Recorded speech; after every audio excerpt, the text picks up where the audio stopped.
We're having an issue. Uh-oh. We lost the stream. Hang on a second, guys. Okay, there we go. We got everybody in.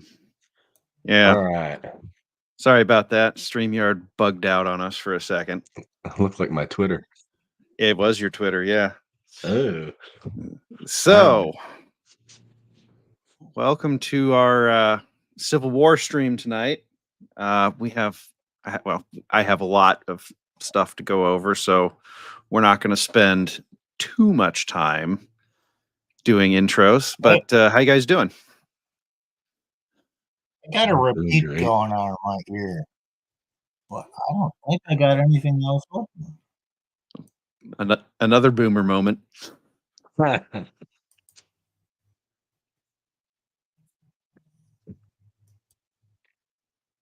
Got it, Steve? I don't know yet. Well, shutting stuff down. Well, if it's an echo, you probably have a configuration wrong, and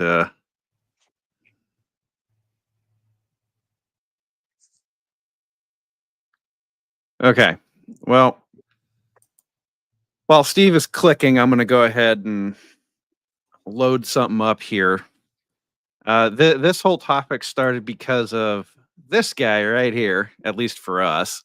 I'm sure other people have been out there talking about it, but I think this clip is a good place to start because he makes a major logical error. Not that shocks any of us here. And then I'm going to read a quote from a Marine Corps general, commandant, actually. So here we go. Right now, you can't go out and buy an Can you hear that? automatic weapon. You can't go out and buy a cannon. And for those brave right-wing Americans who say it's all about keeping America's independent and safe, if you want to fight against the country, you need an F-15. You need something a little more than a gun. No, I'm not joking. Think about this. Think about the rationale we use. That's used. Okay, now he's very clearly talking about the Second Amendment, and that's fine. We lost Steve. He's having issues. So he's clearly talking about the Second Amendment, but he mentions, to fight a country, you need an F-15. Well, if I was fighting a country, maybe, but we're talking about a civil war here. You're not really fighting a country in a civil war now, are you? You're fighting. You aren't. You are and you aren't. Right. It's not the same. Not entirely the same. Right. And so, of course, the Second Amendment was the theory behind it is that you can replace your government. The government being, he uses the term country, but the counterpoint to this is a quote by what's his name? I want to say, Commandant of the Marine Corps. He was in the early 1980s, General Robert H. Barrow, and he said, amateurs talk about tactics, but professionals study logistics. And his point is, if you can't get the guns, if you can't get the bullets, if you can't get the implements of war and the people of war and the food of war and the energy of war to where the war is being fought, there is no actual war. Plain and simple. So, there can be no true resistance. There can be no true resistance, but there can also be no true opposition to the resistance. So let's say the government wants to come in and say, oh, well, we're going to step on this insurrection. And it's interesting. I actually don't have them loaded up because I'm not sure what I can get away with showing, but the U.S. Army War College actually does occasionally print studies that talk about they claim they talk about civil war in the United States, but when you read them, they always start in a single location, and all of the war games are, well, how fast can we crush this before it spreads? Okay. But that's that, and I think that's looking back at the sort of the Fort Sumter model of Civil War. You have this one triggering event that in their mind touches off a civil war. But is that really what a civil war would look like in the modern day? See, We don't know that for certain what it would look like. That's all hypothetically. The world is increasingly more complicated. right. And I think this map here will provide a little bit better of a view of what this actually looks like.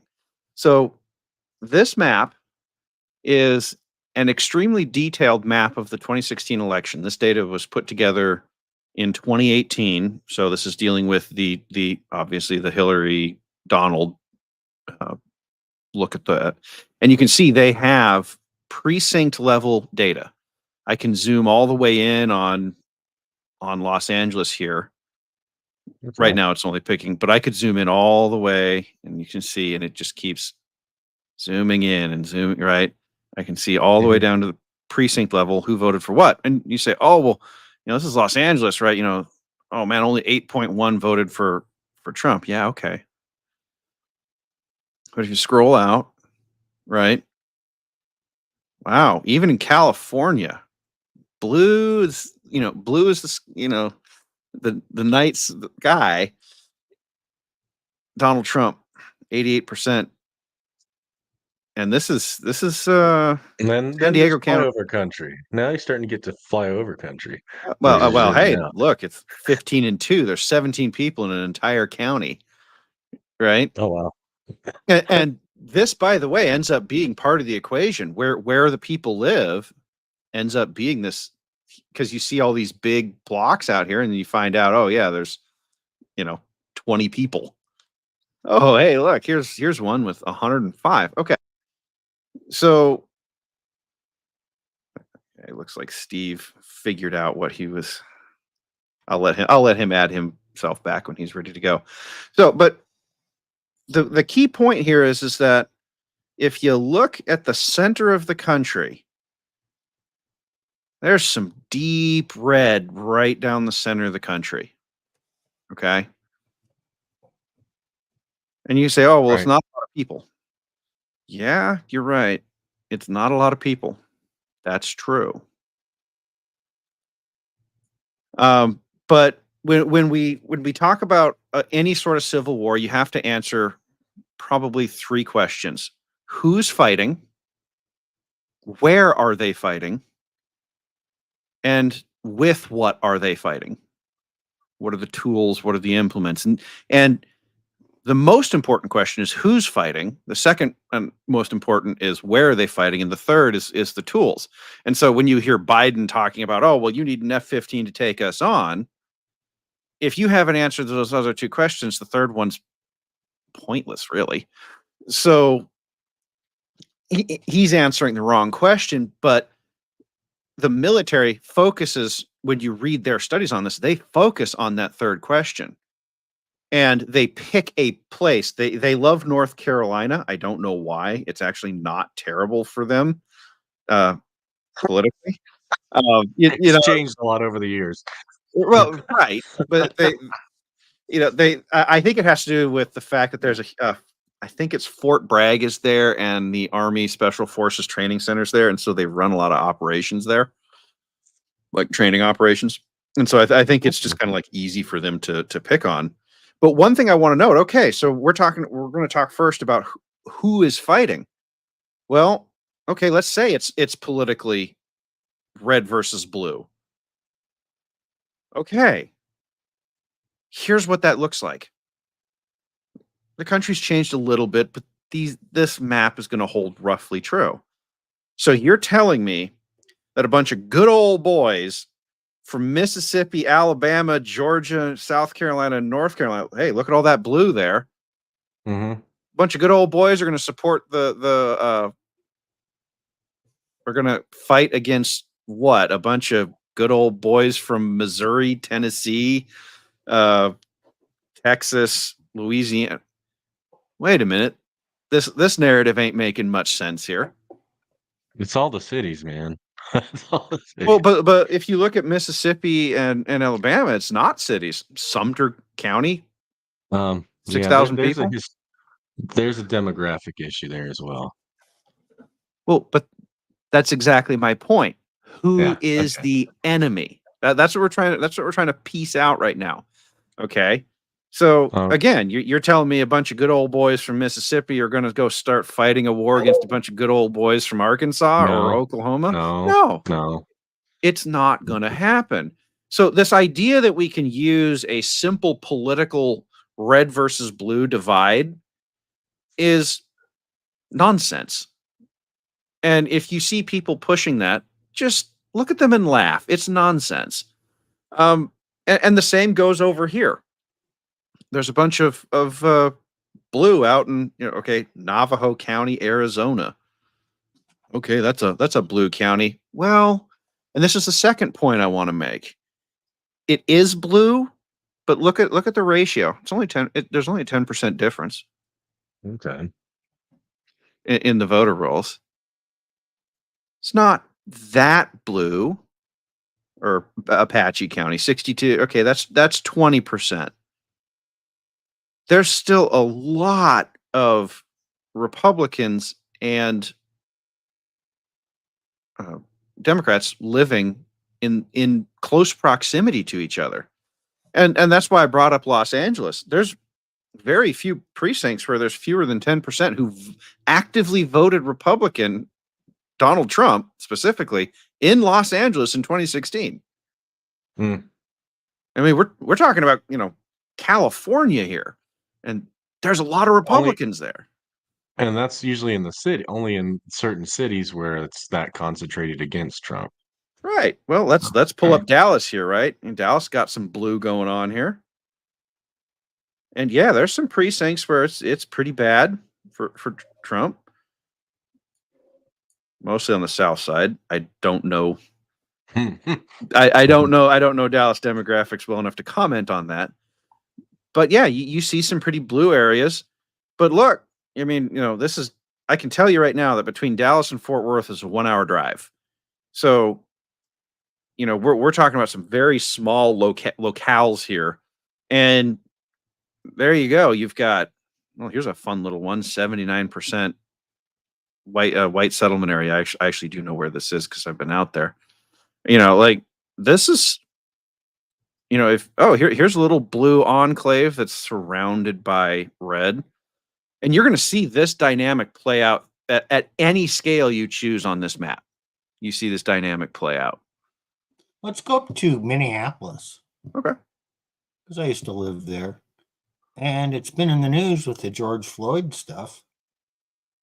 Minneapolis is down here, right there. Yeah. So it's a little hard to read the text on the colors sometimes.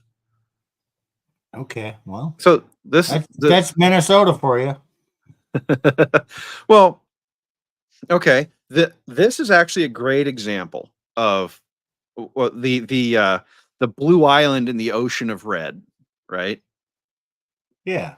That's exactly what this is. Minneapolis or St. Paul, MSP to my pilot friends out there, is surrounded. Like there is no way you're getting in anywhere without going through somebody who's red. So we can say, okay, well, political boundaries are going to be, political divide's going to be the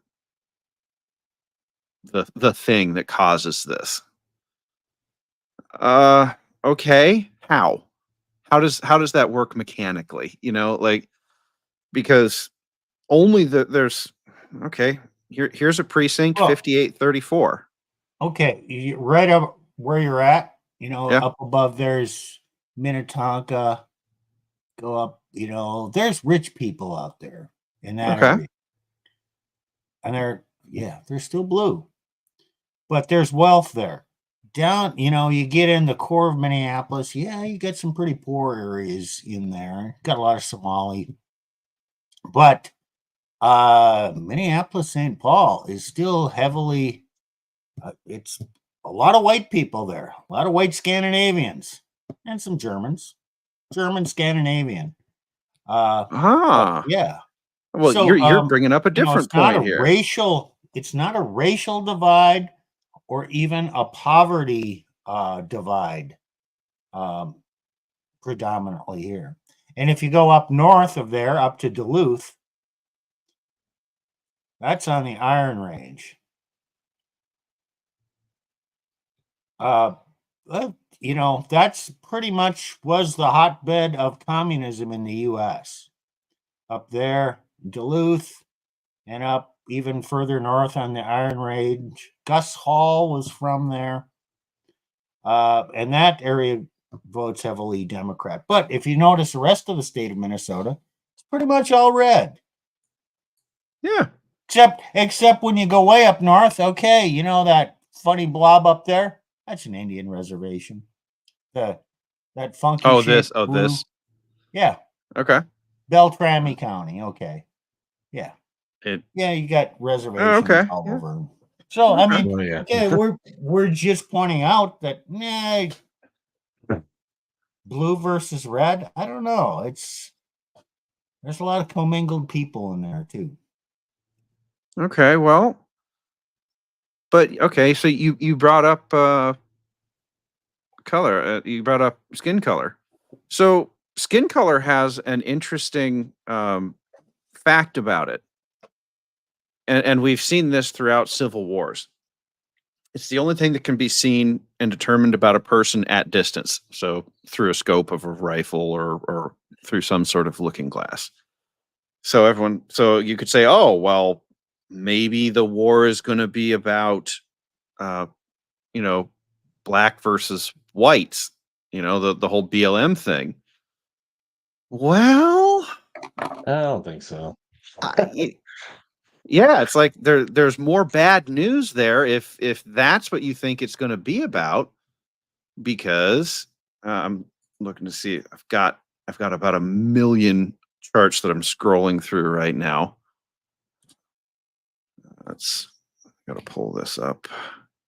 There's a lot of territory out there, and you get in some rural areas, and if it's anybody from the big city, whether they're poor or of a different racial mix or whatever, they're out of their element. They don't know how to live out in the country, and they don't have the transportation to get around. They don't know the land. Yeah, it's not going to be that effective. Well, and there's no public transit out there in the hinterlands. No, There's nothing out there like that. Okay, well, You might have some railways or something like that, but that's about it. Yeah, I'm that's gonna not public. I'm gonna switch up my stream here, make it a little easier to bounce through these, because I don't need sound anymore. We're gonna do this. Okay, here we go. So here's a breakdown of the United States population by race in 2019. Now this covers the whole country, but okay, you got a pretty decent. And I'm looking primarily at males here of fighting age. Right, that's going to be these blocks here, right? Okay, well, yeah, there's a lot of whites, but there's a lot of Hispanics in there too, and the Hispanic gangs and the white gangs don't get along, okay, but the black gangs and the white, there's a lot more of these in these three areas than there used to be. And okay, so what is it going to turn into a multi-party civil war? Well, okay, but then is it really a civil war, or does it just kind of devolve into a bunch of riots and gangland style, actions? lawlessness. I don't know. Yeah, this starts to sound more like what we have seen recently than it does what we are currently seeing, or what we currently think of civil war. Of two large armies get across from each other on a battlefield, and they stand in three ranks and fire off their volleys. Right? Yeah, no, ain't gonna happen. Okay, Not gonna happen. so the we still have not been able to answer the question of who is going to fight who in a civil war. Oh, do you think it's going to be? Nobody even. You can't go take a poll, and then probably nobody could. Well, there's probably a few thresholds people could agree on, but I'm not going to get into it. Well, but your point is correct.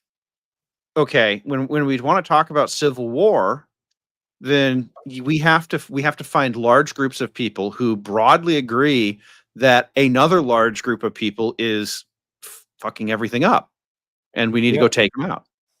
Okay, well, which broad group of people are you going to find to agree with you, and which broad group of people are you going to decide to disagree with? Well, we all disagree over politics, so that's why everyone goes for it. But look at the map. Just look at the map. You can't. This isn't a war you can fight. And okay, so we've kind of, I don't know, decided. Let's just say, for the sake of argument, that it is a red versus blue civil war.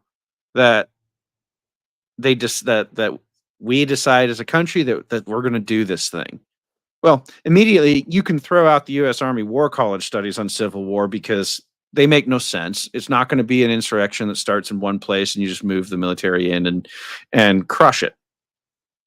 No, it'll multiply everywhere through social media. Right, it moved too quick. It's nothing. There's nothing you can do. And that what happened, like BLM and stuff, and you had agitators all the way around the nation and all the way around the world. Oh, interesting. Okay. Yeah. BLM caught on in the UK, for example. See? Okay. So you can't stop this. It's going to get out before you can do anything about it on social media. Okay. So that wasn't called a insurrection, but okay. Yeah, well, we there are certain topics we're not allowed to touch, unfortunately, and that's one of them. Okay.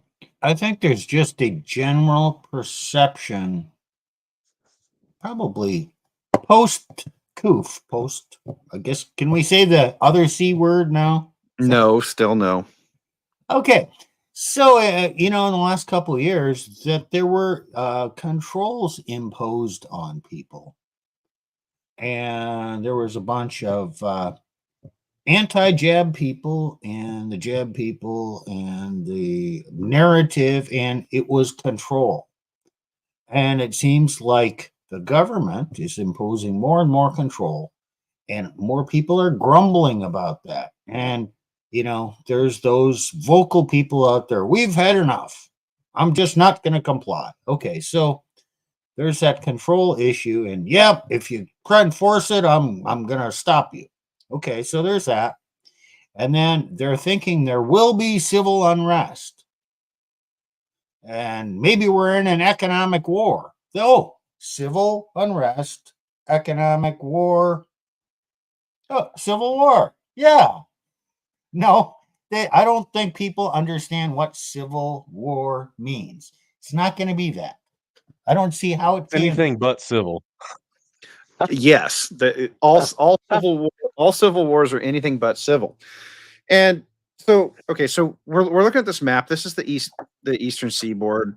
The eastern seaboard makes the point beautifully, because, okay, let's say that, Steve, I'll work with you for a little bit there. You never say, oh, well, okay, is it going to be the U.S. people versus the government? Well, let me tell you how badly this ends for the government. Okay. The United States Army has 33 brigade combat teams as of 2018. These are sort of the minimum deployable, fully autonomous units of the U.S. military. Okay. They have all the necessary feet features and functions of that can fight. To hold a city the size of Atlanta, or to secure the city the size of Atlanta, the estimates are you would need probably 5 brigade combat teams. So, which 6 cities is the United States going to hold in this ocean of red? What 6 cities does the United States need to hold to maintain control over the entire situation? Okay, And you want me to tell you? okay, It'd be New York, DC, Chicago, or Detroit, one of those. Maybe not have to do the northern, but just one up there. Probably somewhere in the south on the coast, in the Gulf area. And of course, LA. That okay, area. Yeah. okay. Well, let's take a look at what that would entail And it'd probably be logistically. easier. Yeah. Well, but see, here's the problem. Okay, so I've got these brigade combat teams. They're pinned down. They are surrounded by hostile territory, and I've got to get supplies to them. Well, how do Okay, New Orleans supplies? might be better than so St. Louis, New Orleans, then I think you better hold Houston too, because they got Houston and the Gulf Coast, because we need the refineries for the fuel to. well, New Orleans has that too. That's fine. Yeah, we need a lot of fuel though. Better hold both of those. Oh, armies New are Orleans, hysterically fuel hungry. I mean, it's hysterical.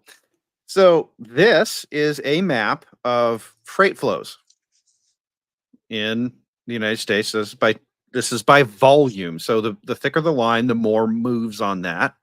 Green is railroad, blue is inland waterway, interstate highways. Okay. So you're talking about, okay, you said Louisiana, Houston, St. up here. Louis. Okay, Yeah. St. Louis right I'm here. doing 6. I'm doing 6 now, but yeah. Yeah. Yeah. Okay. Well, that's what we have the military capacity to hold.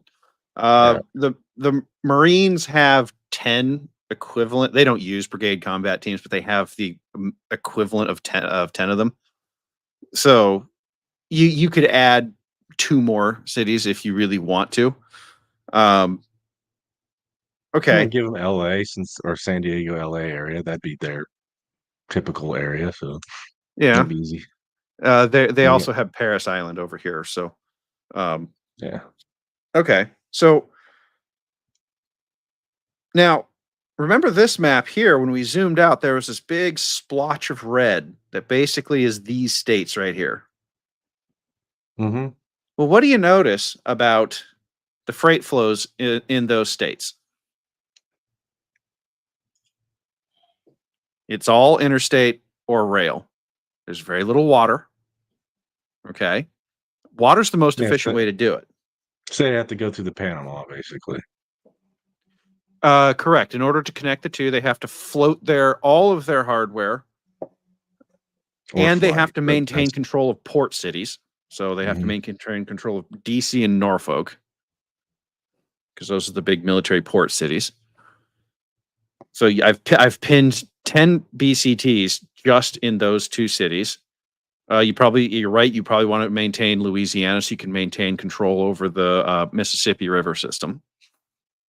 Okay, so now I've pinned half of the Army's BCTs on 3 ports, just so that I can maintain freight links to the east, to the west coast. Because do you know how easy it is to cut a railroad?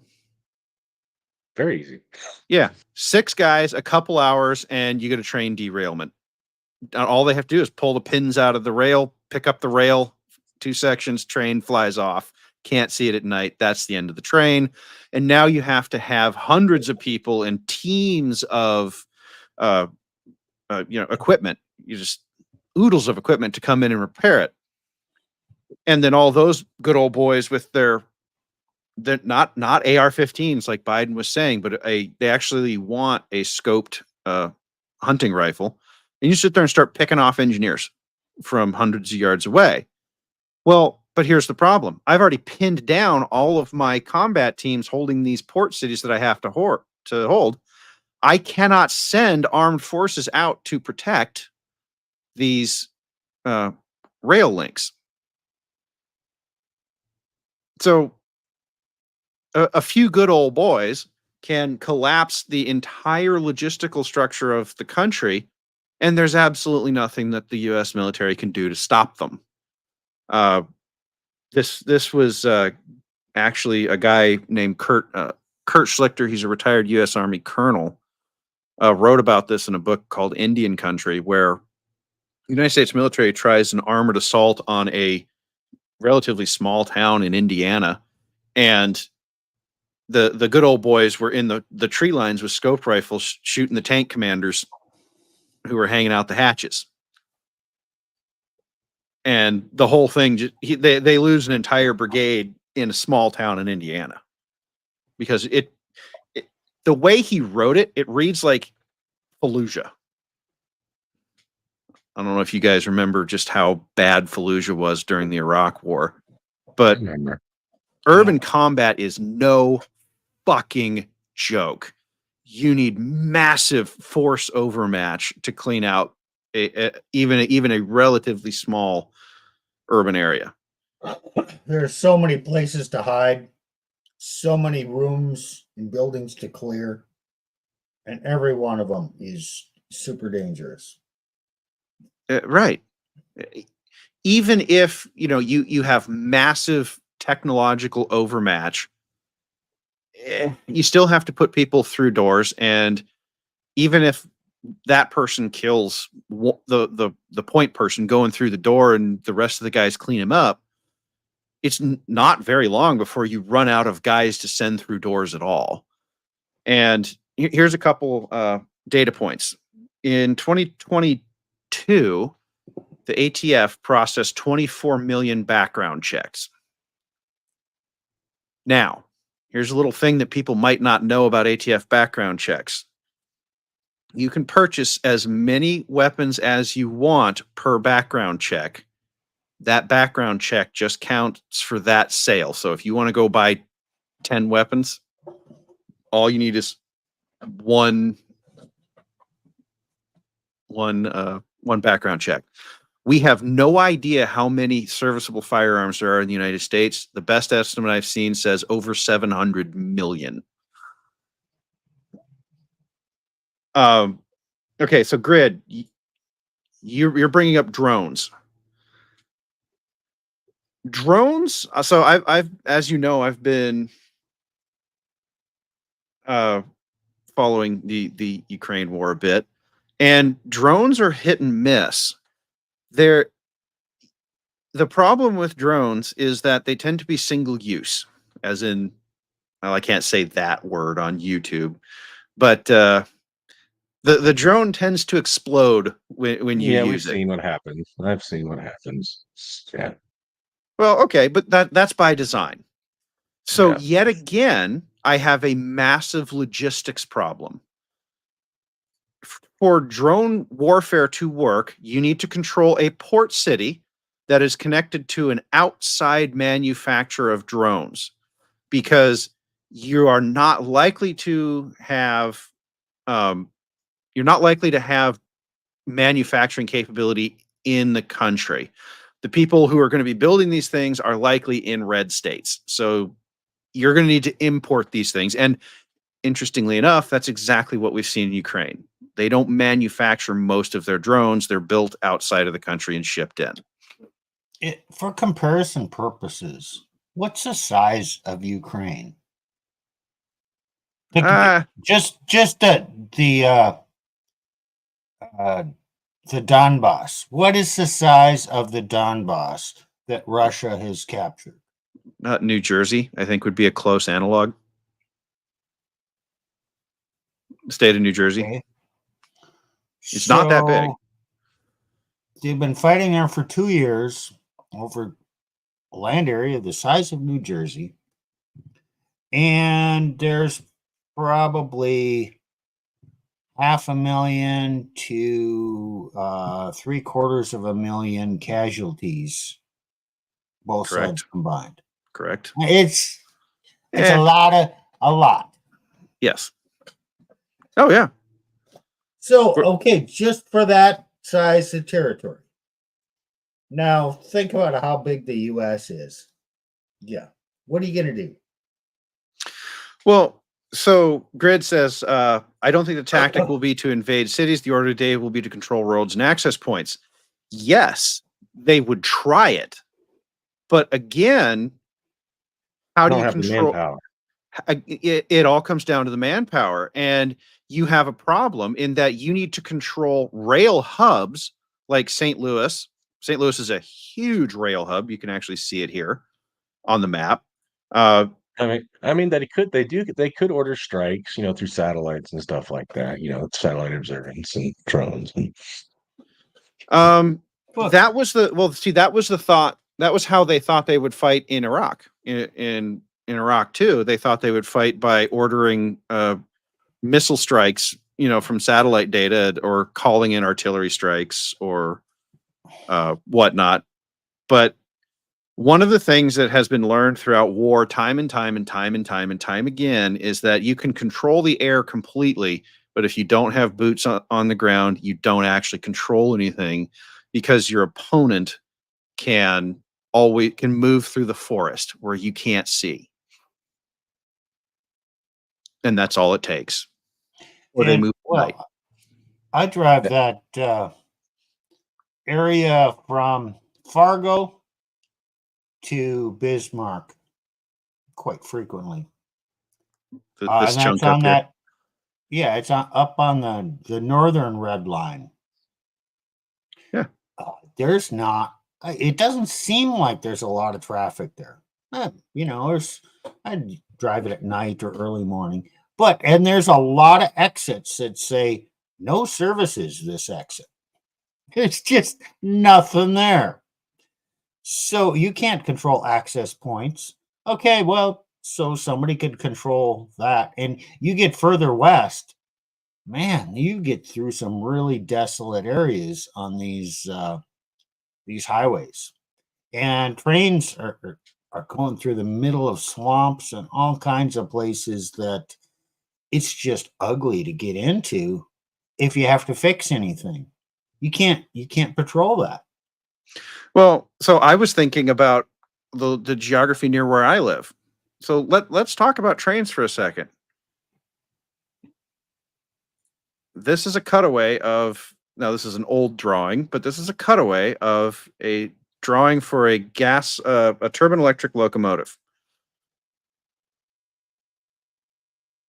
You put one round through any 338, so a big boy cartridge. These aren't too common, but I know there's lots of guys who do long distance shooting. You put one round through this turbine while it's moving at speed, the thing shatters. Most of them are diesel driven still. Big ass diesel engines. Okay. And they'll take a little bit more gunfire than a turbine. Okay. So all you got to do is hit one fuel line or something, or a fan or whatever, or electronics, and the thing is dead. Right. So there's a hill. There's a hill that of course, my territory, I've got a hill that juts out into a river, and the train line runs right along the hill.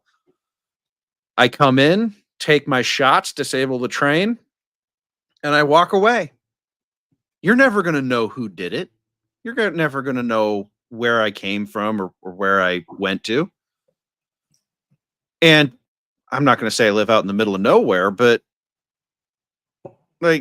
okay, how do you control that?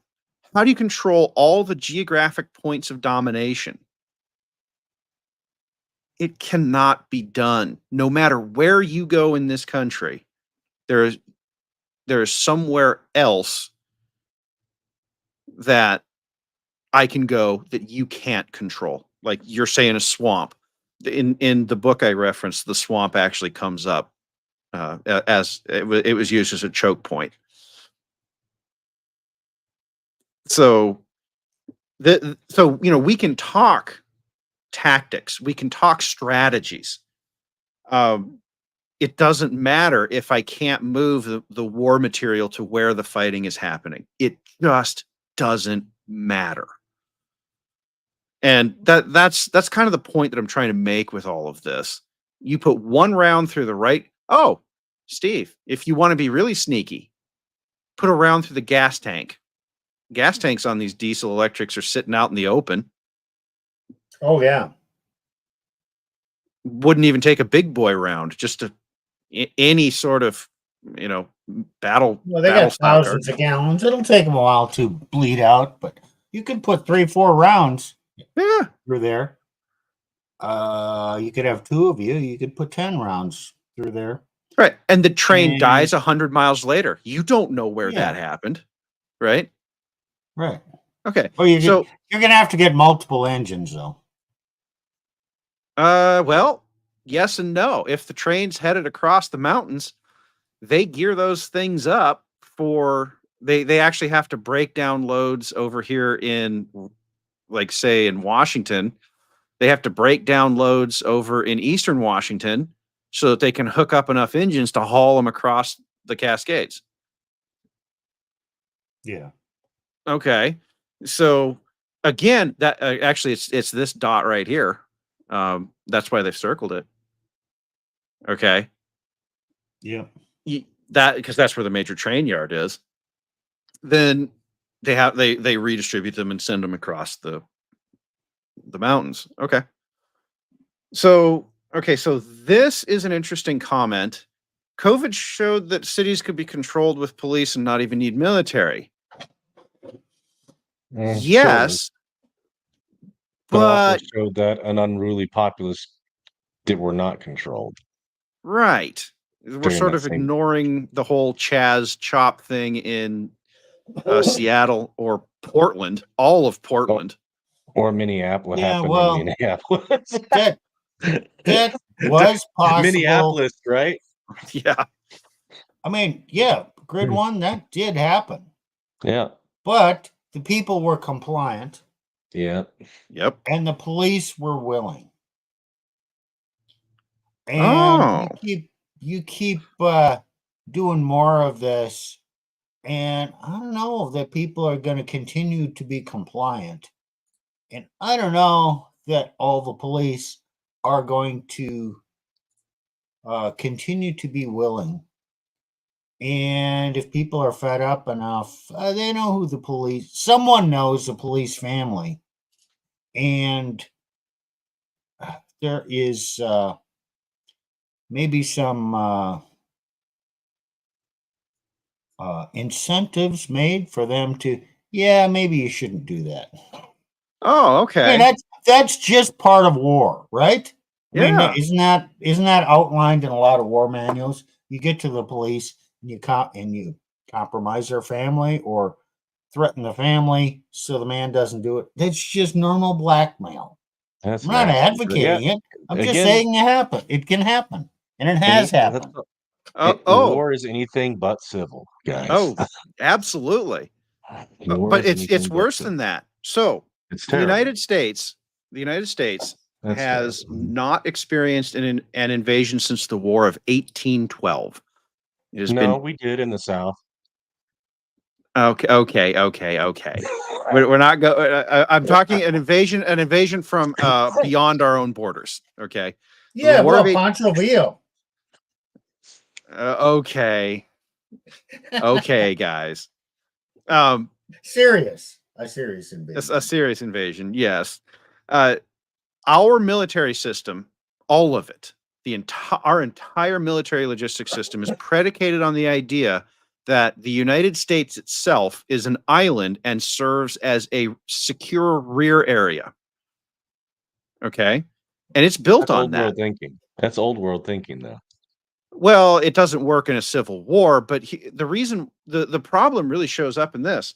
What percentage of the armed forces do you think actually lives on a defendable military base? Not many. It's about 10%. That's about what they have the capacity. Everyone else lives off base with their families in a suburban community that grows up around the base. There's a massive one near where I live that I drive through all the time, and you can tell.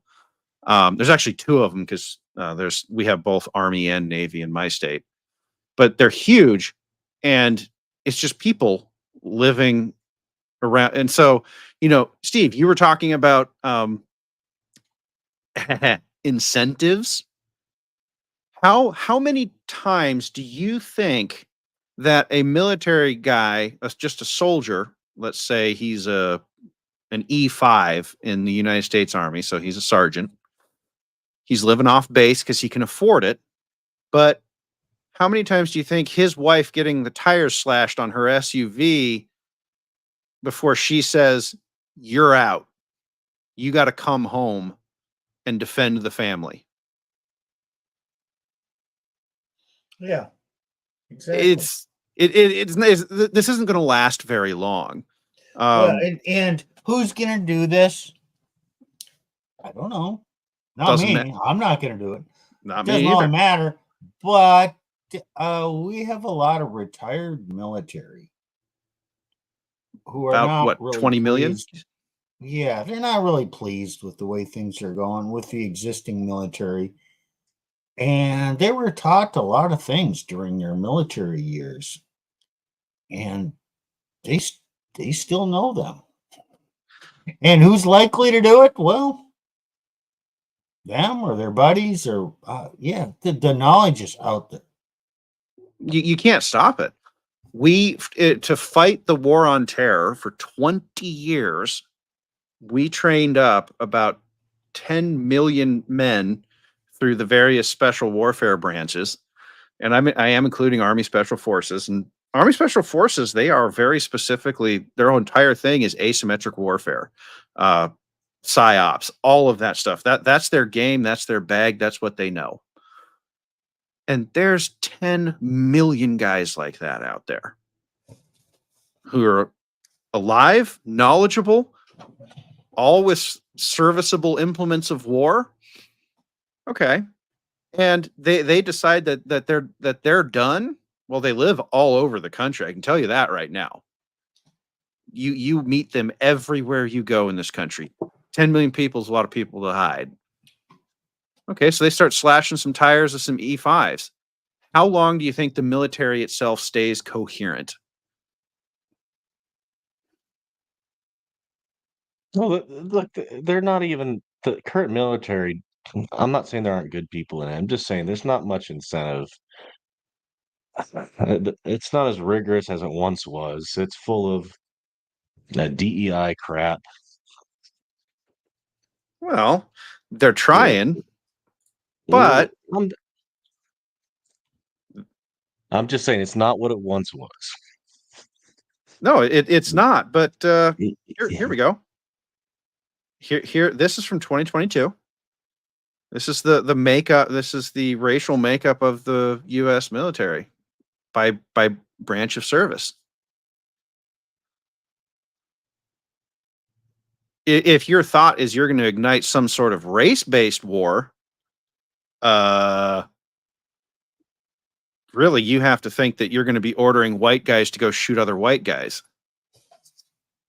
It's not going to happen because I've not been in the military, but they kind of learn to get along. I mean, color of skin isn't the factor. Yeah, You exactly. evaluate a man on the strength of his character, whether you can depend on him.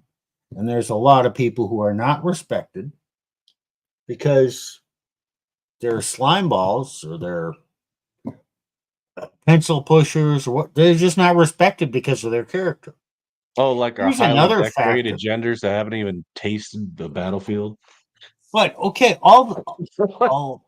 we hear stories all the time. There's statistics on this about the number of divorced men that are divorced while they're in the military.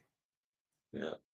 They have some ugly divorce stories, and their kids are taken away from them because they Yep. are killers, and they just have brutal stories, and they are not treated well at all in the civil courts. No. Now, okay, now this guy, he sacrificed for the country, and this is how he's treated. You think this guy is a little bit perturbed, to say the least?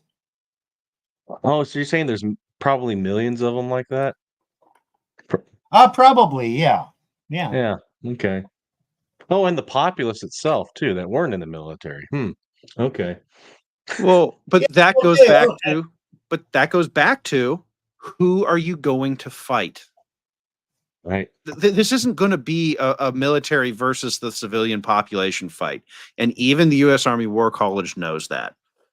When you read the stuff they write, it's either very carefully crafted that they're fighting a very geographically constrained population, because, and I looked for this and I couldn't find it anymore. I think it got taken down, but I was reading about one study they did where it was a more generalized thing. It was all of the state of Georgia. I don't know, you Georgians, you're just a cantankerous bunch. But and it turned out that within like 6 weeks, the United States Army was combat ineffective. They were pinned to their bases, and that was all they could maintain. And in another 6 weeks, there was no recognizable organization left of the military, and it was all because of desertion. and and that desertion is because and that goes back to what I was saying. How many times do you think Mama Bear gets her tires slashed before she says, "No, you're coming home to defend me"? These guys aren't leaving the military behind out of some sort of political, I need to go defend, this political flag. No, they're going home to defend their people because they cannot pull their people on base to defend them. Okay, Yeah. we're talking about. I want to say one more thing Go ahead. on this. We did an episode called "The Color of Law Enforcement," and I led that one, and it's about how the color of law is used against men. It's not actual law; it's regulation. It's the perception of law, and that's how divorce is done, by the color of the law. And that's how men lose custody of their children. And that's how police come in anytime they have a domestic call, they're pretty much against the men. Pretty much. Yeah. There's a lot of men who are just fucking fed up. And if a police officer gets in trouble, hey, those assholes didn't give me a second chance. They didn't give a shit. I'm not coming to their rescue. And so, okay, as long as you're onesie twosie compliant and they have control, it'll work fine. But the minute they start to lose control, they don't have control anymore. And we saw that in some of these inner city riots. Portland. Called BLM riots, Portland, Minneapolis, where they pulled back and they couldn't do anything. Well, okay, how much does it take to get there? Not that much. But I'm talking about civil unrest, not civil war. Well, Steve, that's actually a key point, though, because what you're saying is, look, a little bit of a civil unrest in the inside of a city, an inner city somewhere, and the police realize that they cannot compete, that the only thing they can do is retreat and contain. Okay. Now, And they get and now these are a lot of times liberal cities. So what happens when all the supplies cut off? oh, I might have jumped well, ahead. Sorry. no. You're good, because that's what happens. Here, actually, I'm going to pull up a slightly different map. This is a map of croplands in the United States. This is where your food is made, folks. Oh, one more thing on cops. You do realize that cops make a lot less money than truck drivers. Yep. Ah, interesting. And they're out there risking their lives, and they had to get a degree and whatnot. Really? For, they'll walk away. 45, 50, 55, 60 grand a year. Probably not 60. I don't know. but they don't make a lot of money. They really don't. Well, so Steve and Nick, what do you notice about this map? This is where the food is made. Oh, you mean the flyover, the South and the flyover country? I think red and green kind of go together. Yes. Okay. So cut there, and these four down here. All that's left is Eastern Washington State has to feed the entire Western Seaboard. I can tell you right now, that ain't going to happen. Oh, This is why I say logistics matter in a civil war. Because you were saying, oh, what happens when the food gets cut off? Well, that's exactly what this looks like. When the food gets cut off, you go from here because your food is here. Okay, go into New York City on your cropland map. No, they're toast. I mean, Oh, on the cropland. they'd have to be dependent on complete UNA. Because New Jersey Or had the Canada, nickname the Garden State because they grew all the garden food for New York City. That doesn't happen anymore. Yeah. New York City doesn't get their food from New Jersey. They get it from California. Now, there's an interesting note about this map. Could New York get food via the Great Lakes? Actually, it could. It could. Okay. And shipping, but again, a lot of these cities could get it through shipping, but they can't get it to the inner corridor. Well, that implies that you have some sort of ability to militarily control where the food is produced.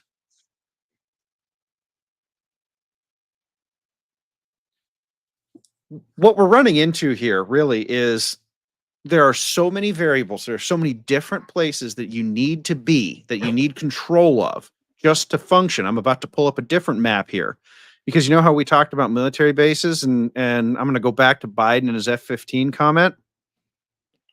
Here's a map of liquid pipelines, hazardous liquid pipelines. This is almost exactly 2 years old. Texas, look at that. Oh, wow. I cut a few of these. Now, one thing that most people may not know, because you're probably used to seeing, go to a commercial airport, you'll see oil tank farms. Okay. You're probably thinking, oh, airport's got lots of oil. No, that oil tank farm is 3 days operations. Normal operations for an airport. That oil tank farm will cover it for 3 days in case there's an outage in the pipeline. But note what I said there. Those oil tank farms are fed by pipelines. Yeah, well, you think all pipelines are equal. They're not. Can you zoom in on the tip of Lake Superior? I can zoom in a little bit. The graphic is what it is. Okay, right there. Okay, you see Lake Superior right at the tip. Mm-hmm. Okay, that line that goes through the northern part of Minnesota. 30%. Right, yeah. Okay. One way up at the top. 30% of the crude oil used in the United States runs on a pipeline through Minnesota. It comes from Western Canada. It goes to Duluth, Superior, and then a lot of it goes down to Chicago, and some goes on to Canada and through the Upper Peninsula of Michigan. But Chicago gets a lot of the crude oil, comes through Minnesota, through Duluth, Superior, and I'm telling you, that pipeline runs through a lot of farmland and empty land and a bunch of swamps. And if there's a leak in the middle of a swamp, it can take you, some of those swamps are, it'll take you a week to get in there to build a road in there. In fact, when they put in those pipelines, they they would do it in the winter, and they drive tracked vehicles and pack down the soil in the swamp, and then bring water out there and build an ice road to freeze it solid, and then they would dig it and put in the pipeline. That's what the Russians That's how do. bad. Yeah, it's. I mean, they're the shit that in some of these back area places, and anybody who's studied this country, I'm just pointing out one aspect of it.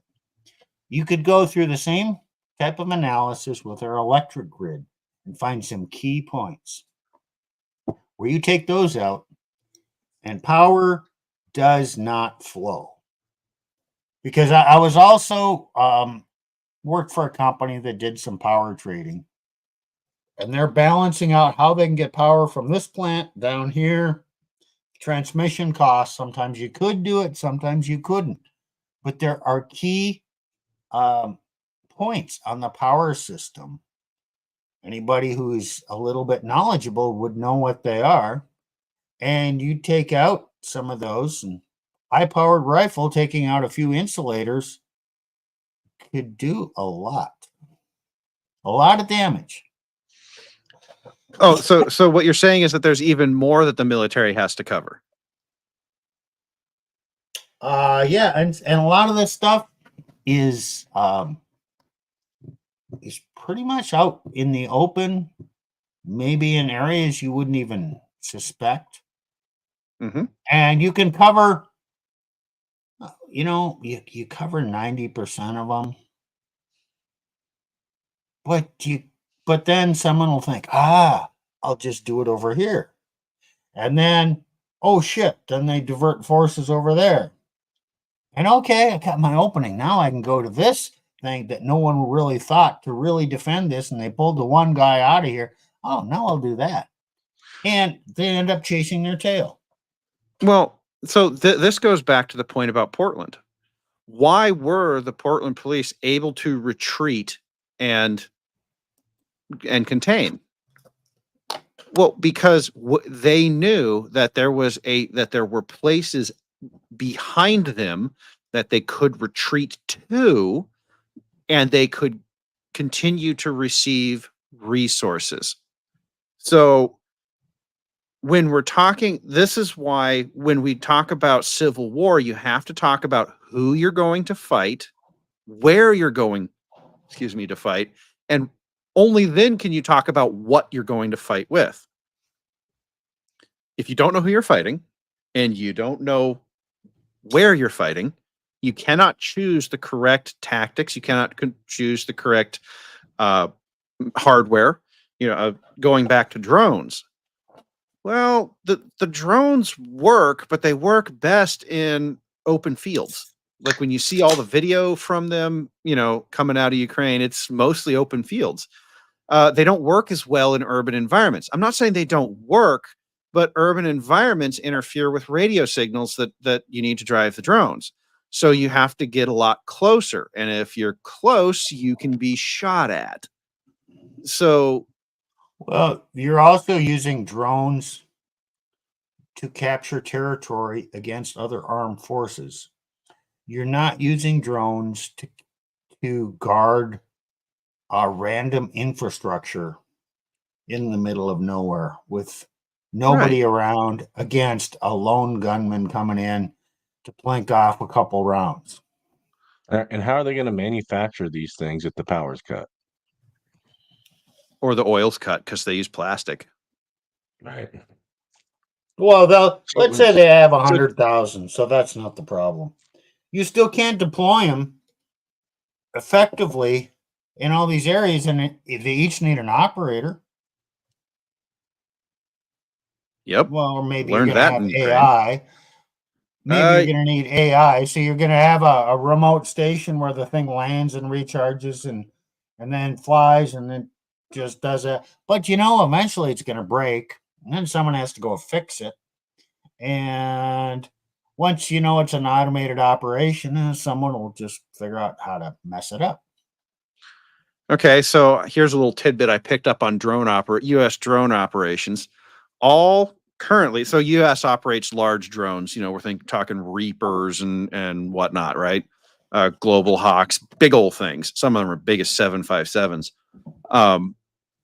They're all of them are operated out of one Air Force base, Creech, down in Arizona, I believe. Okay, I know that. On all the operators don't live on base; they live in housing around the around the base. Okay, there's a vulnerability for your drone operations right there. And then, Steve, you mentioned AI. Well, I know a thing or two about AI because I work adjacent to that field. I'm a software engineer. I can tell you right now, AI does not run on small, lightweight chips that you can put in a drone. At least not AI that could do the sort of work you're asking it to do autonomously. It would need to be able to call back and to a much larger scale processing center. Well, that's going to be a data center somewhere. And data centers require enormous amounts of water or electricity, and usually both, to keep them cool. Oh, vulnerability. Oh, do we have any retired military guys that know comms? Yes. How to disrupt comms? Yes, we do. Oh, okay. I'm just wondering. Lots of guys who know how to do that. So, and again, comms disruption, I mean, that's a fast moving game of cat and mouse, but the Ukrainians will tell you that it was not, that drone warfare is not a simple thing. And it requires huge amounts of back end support. Most of the Ukrainian drone stuff is getting reprogrammed. You know, they're learning. They send off what they learn to countries that are not involved in the war directly. Most of them Europe, and then they reprogram the drones to work around the latest electronic warfare. Again, these are things that there's a thread, a theme that's running through this. In order to fight a civil war, we're not talking civil unrest, we're talking civil war. You need large scale rear areas that are not touchable by whoever it is you're fighting. Like Hawaii. I don't know if they're big enough to do it, and they're awful far away. Okay, And we got another problem I just thought of. okay, our military is run by Congress, and when they award defense contracts, they reward it by district, and then they do deals where, well, we're going to make half of this in Texas, and we're going to make a little bit in Missouri, and you're going to get a little piece out here in Georgia, and then you're going to each get jobs, and then we'll assemble it someplace else. So a back place that's safe does never really makes the whole damn thing. Am I right or wrong? I have a question. Does anyone know where Lima, Ohio is?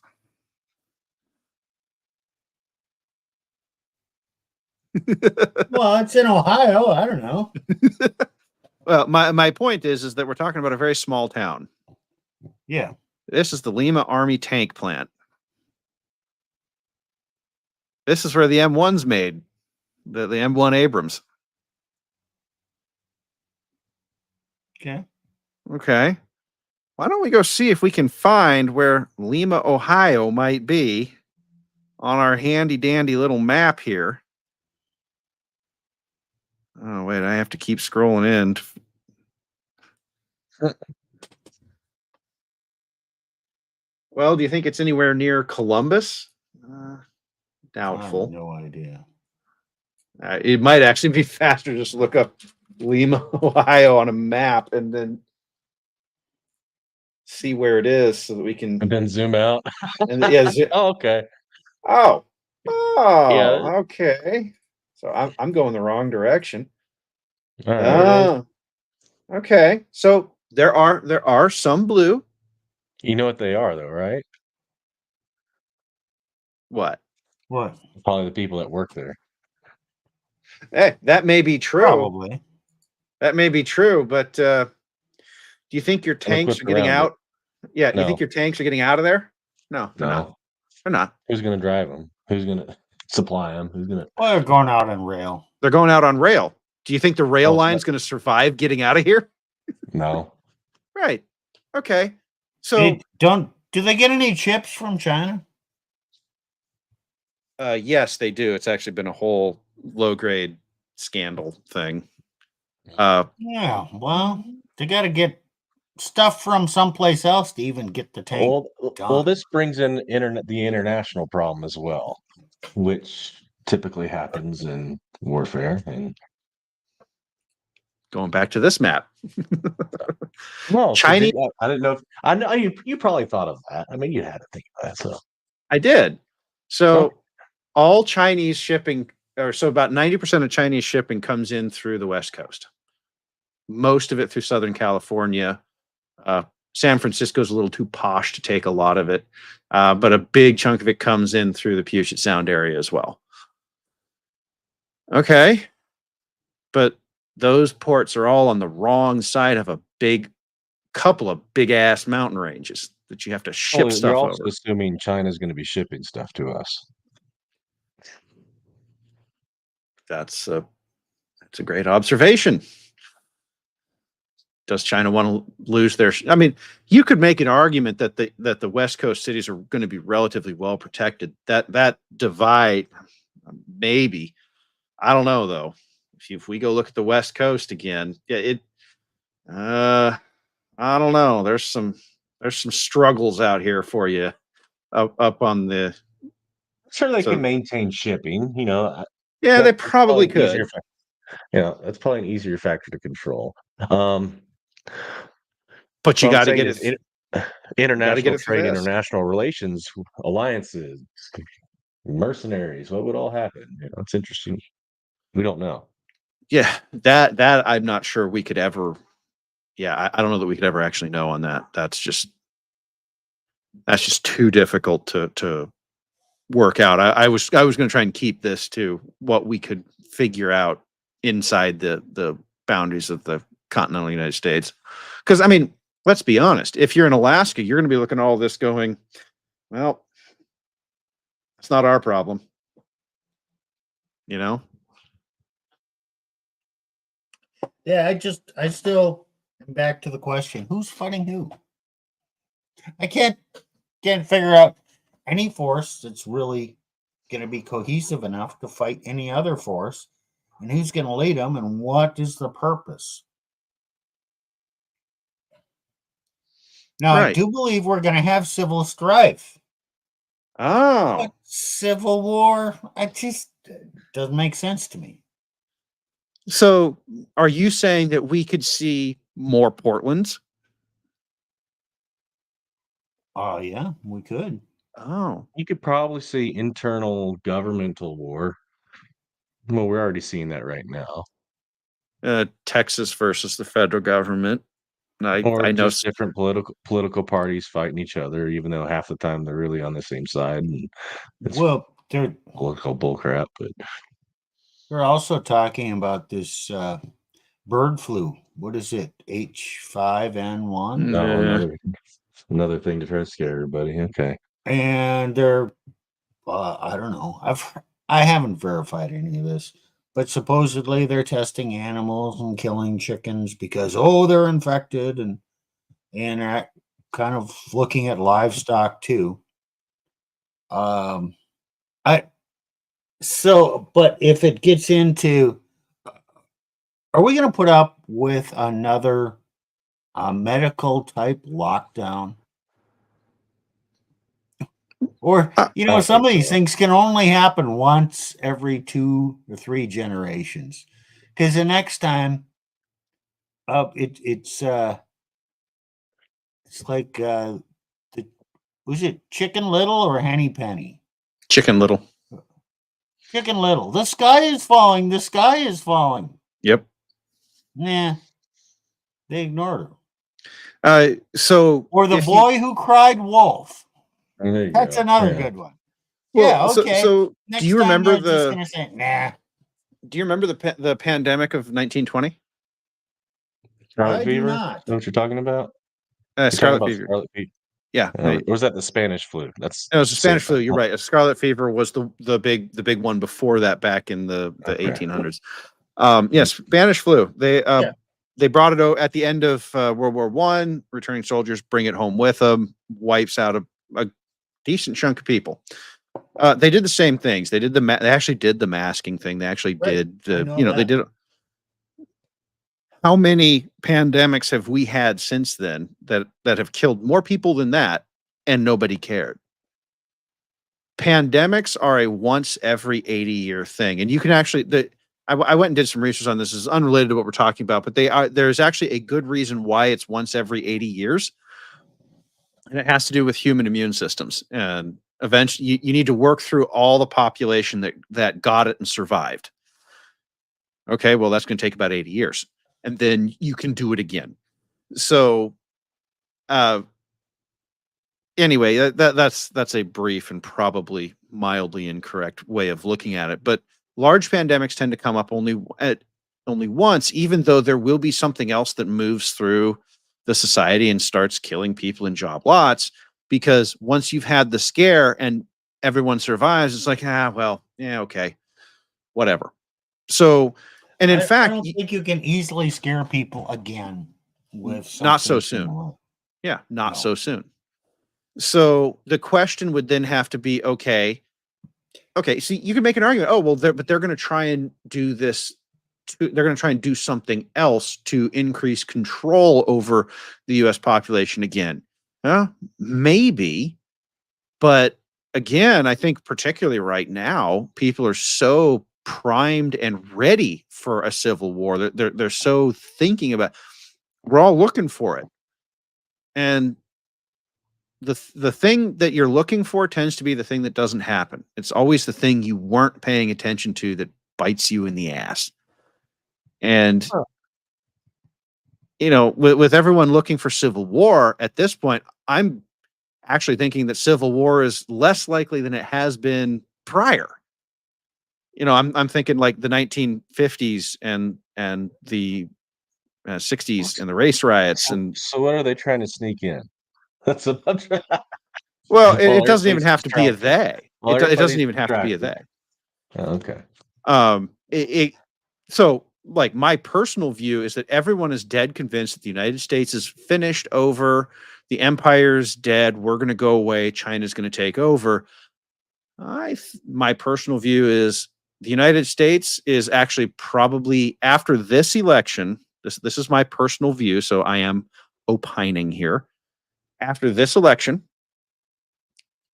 it's going to look like the fault lines and tensions are still there, but whoever gets elected the next time in 2028, everyone, even if they on either side of the political spectrum, is going to know that guy was going to win long before they ever got there to the polls. And after that, you're just gonna be like, well, okay. And all of that sort of is just going to fall away. All of this hubbub that we've been dealing with since 2016. We've done political realignments before. This will be the 7th we've done in our history as a country. They last 12 to 16 years. 16 is unusually long. 12 is the norm. If you want to argue that the realignment started in 2016, well, 2028 would be the natural end point of it. So, I mean, again, I'm not trying to make that the point of this conversation, but you were mentioning China, and we've talked about China before, and in our very first stream we ever did, I brought up some graphs that point to China kind of folding up and going away in the late 2020s, early 2030s. Well, that poses a problem to the United States, but it's a very different problem than a civil war. It's how do we replace everything that China currently makes for us? So if you're looking for problems that no one's thinking about, well, that's a problem no one's thinking about. But it doesn't have the doom aspect of it. And I do want to say this specifically. Doom sells. Mm-hmm. You know, what I'm selling, what I'm selling to you guys right now, the data that I'm showing you guys, it doesn't sell. When you trot out a analytical look at a civil war and you start asking serious questions like who's fighting, where are they fighting, and with what are they fighting, the whole thing falls apart. But Doom sells.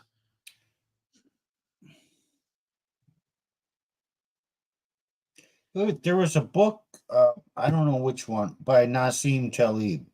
I don't think it was a Black Swan. It was another one where he talked about systems, fragile and robust. There was 3 titles. Mm-hmm.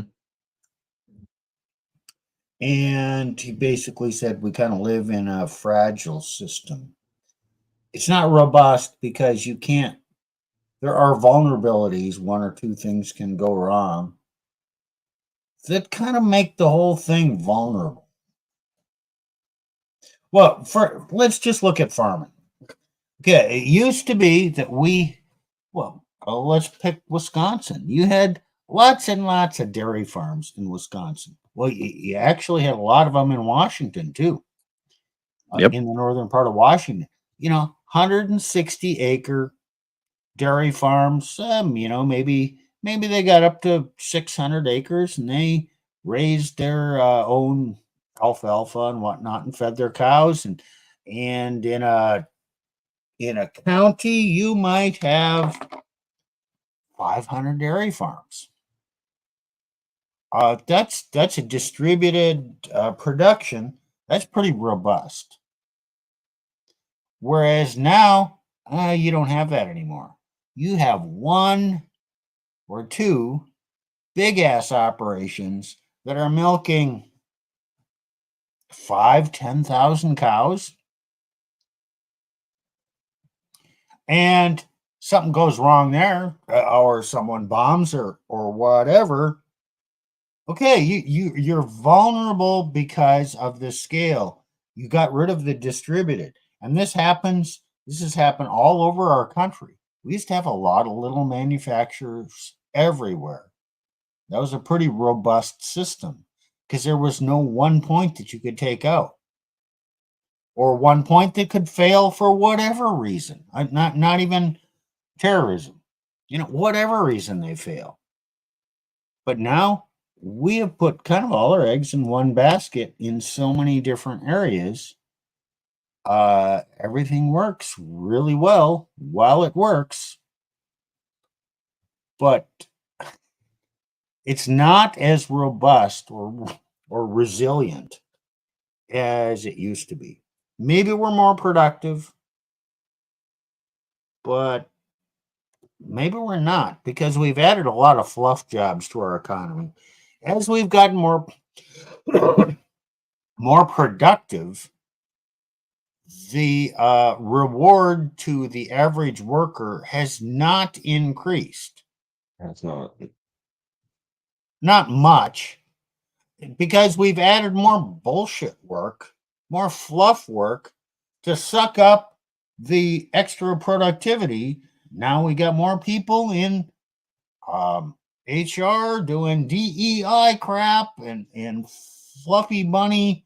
Let's all get along, and I don't know. And then regulations, and you just look all over. There's just people who are not really productive. And okay. And so what's going to reports are happen to them? What's going to happen to them if this scenario plays out? These non-productive HR, worthless degrees, people. Look, okay, I'm gonna get a little grim here because everyone keeps talking about the Civil War, and I think when they're thinking Civil War, most people, when you actually ask them, are talking about major action, major unit action. I think what we've laid out here is that a Civil It's not War going to be that. is not going to be that. But here's what it would be. You would start severing transportation links throughout the country. And the moment you sever, yeah, and the moment you sever those transportation links, as Steve was saying, you can't get your milk from Wisconsin to San Francisco. Okay. You can't get your wheat from Kansas to San Francisco. All of a sudden, what you have is millions upon millions of people who have absolutely no way to get the basics of life because of a war that's being fought hundreds or even thousands of miles away from where they are, Mm-hmm. and they die. Yeah. Especially in the cities. This isn't a war, folks. What you're really describing is a fast system collapse where the whole thing flies apart in about 2 to 3 weeks. I actually read a book by a retired Army Special Forces guy that specifically deals with this situation, and it's the ugliest thing you've ever seen. It's anything but civil. It's Well, nasty. there's this But it's not a thing war. called- It's not a war. and there's just-in-time delivery, right? So let's just go to, we're going to need the Army to keep a lid on things. Okay. But you cut the transportation lanes.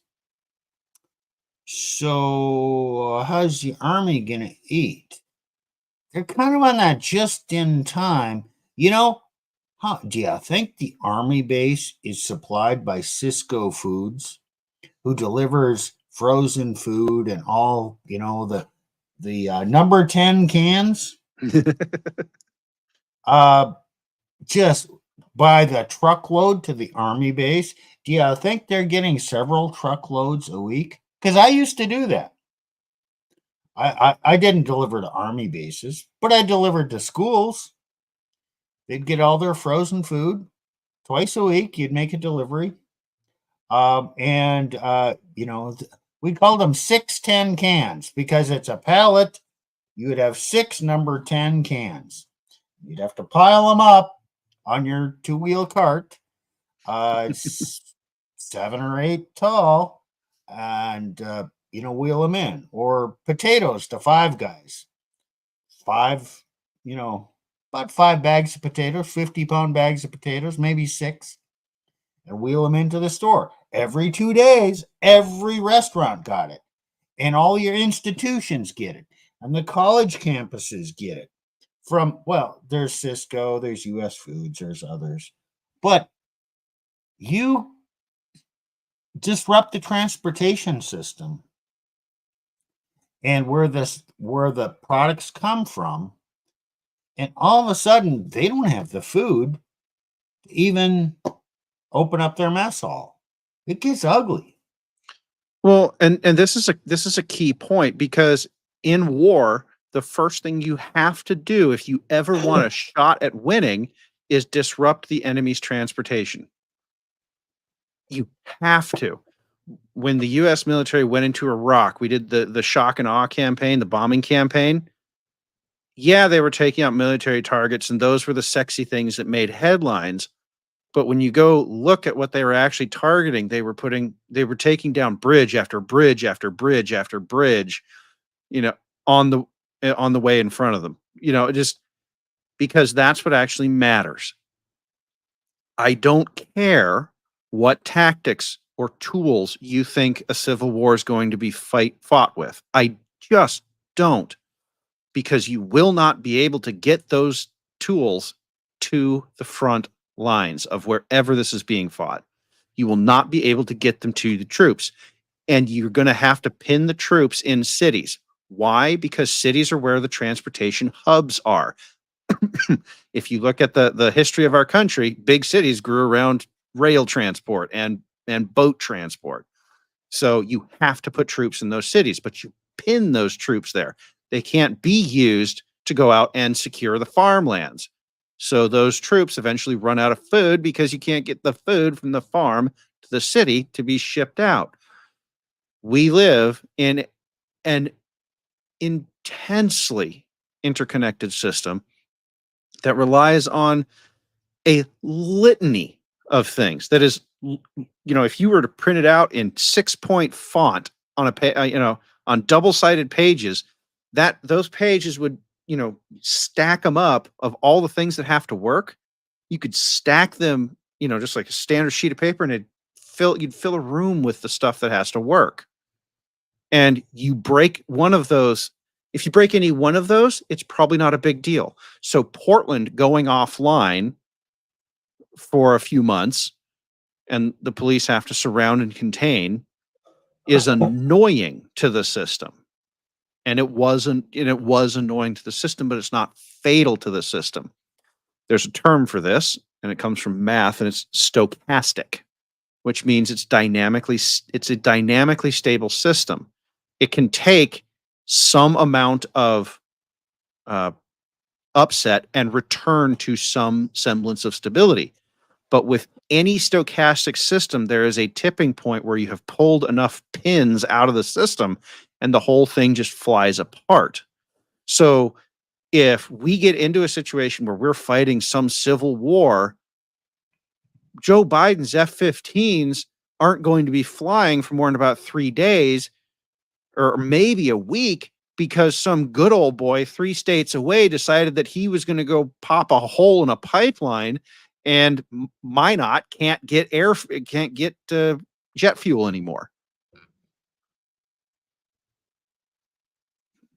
Your big expensive toys don't mean anything without go juice. Your pilots can't fly if they're starving. Have you ever flown a jet hungry and And tired? what happens if they stand down? And Exactly. don't What if the pilots don't want to bomb Americans? What if the sergeants in the army say, "Hey, look, I got to go protect my family. They're living outside the walls." Well, we also know that there's a lot of military equipment that's not quite ready to go because they're missing a part. Oh, And so yeah. then they rob a part from another plane. Yeah. And, you have some donor planes, which are still on the books. They're still good. They're still good. But we're going to take the piece off of here. And then they've stripped about 200 pieces off that airplane or that airframe, whatever. And they're waiting on parts just to keep the others going. And it could be that, or they could be starved of fuel. Well, yeah, we've ripped Or up the tracks. Your freight isn't come because your part might probably made in Texas. yeah, okay, we'll just truck it in. Yeah, right. You got enough excess trucking capacity and tankers to just divert to, send 70 tanker trucks a day into that military base. Oh yeah, we got that many extra tankers and truck drivers and whatnot. Bullshit. Well, and You here's don't have that excess capacity in your system. well, and here's the problem with that. That truck driver has to drive his truck to where that fuel is made at a refinery. Okay. And then he has to cross through good old boy territory with his tractor trailer. And all that good old boy has to do is put a 50 cal round through the engine block of his tractor, and then his tractor ain't going anywhere no more. And I hate to break it to you, folks, there's a lot of 50 cals in this country. Do you know what they were doing to truck drivers going into these unrest areas? Okay, from going down to Minneapolis, there were some nasty situations where people would swarm the interstate. And what they would do is they would come out, slow your truck down because you don't want to run somebody over. They would jump up on the steps of your truck between the tractor and the trailer and pop your airlines. I saw videos of this. And I tell you, you disconnect. Okay, you got a blue line and a red line, a service line and a brake line. One, you need to supply air to that tractor trailer, the trailer, to release the brakes. That's the safety. And then the other line is supplying air that when pressure is applied to that, it applies the brakes. So if you lose all air pressure in the truck, your brakes automatically apply. So basically, if you disconnect that red line, that truck driver is dragging his rear tires on the trailer. That doesn't last very long. No. And you can't go very fast. So what drivers were doing, they would put zip ties around their what they're called glad hands to keep them on, just in case they were in that situation. Makes it that much tougher. Now, if we actually ended up with great civil issues, this became an issue, well, there will be other measures taken to protect that. Or you'll have somebody riding shotgun in your truck, literally. And the thing is, none of that solves the good old boy with the 50 cal or 338 from 500 yards away, just dropping around through your engine block, and that's the end of your engine. I think people really go and ahead. these truckers,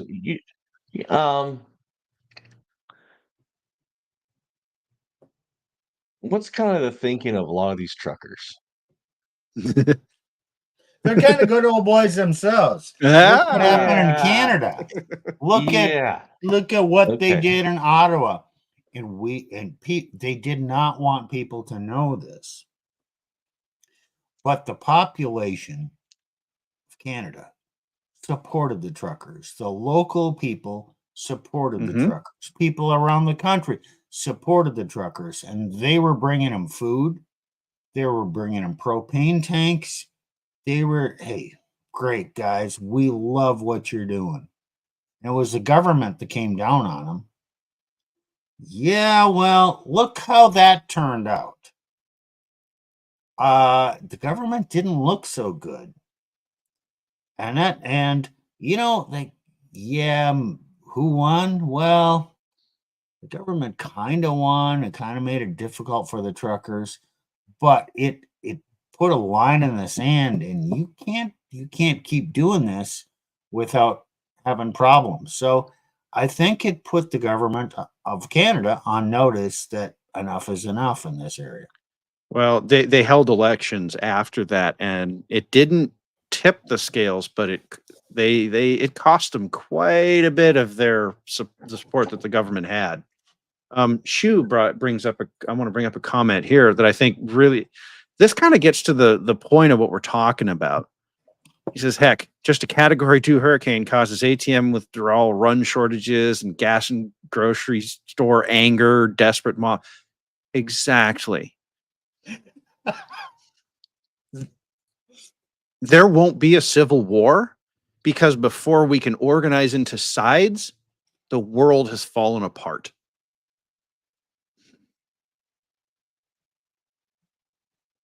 And I just don't see any situation where people broadly agree that we're going to get up and all collectively commit ritual,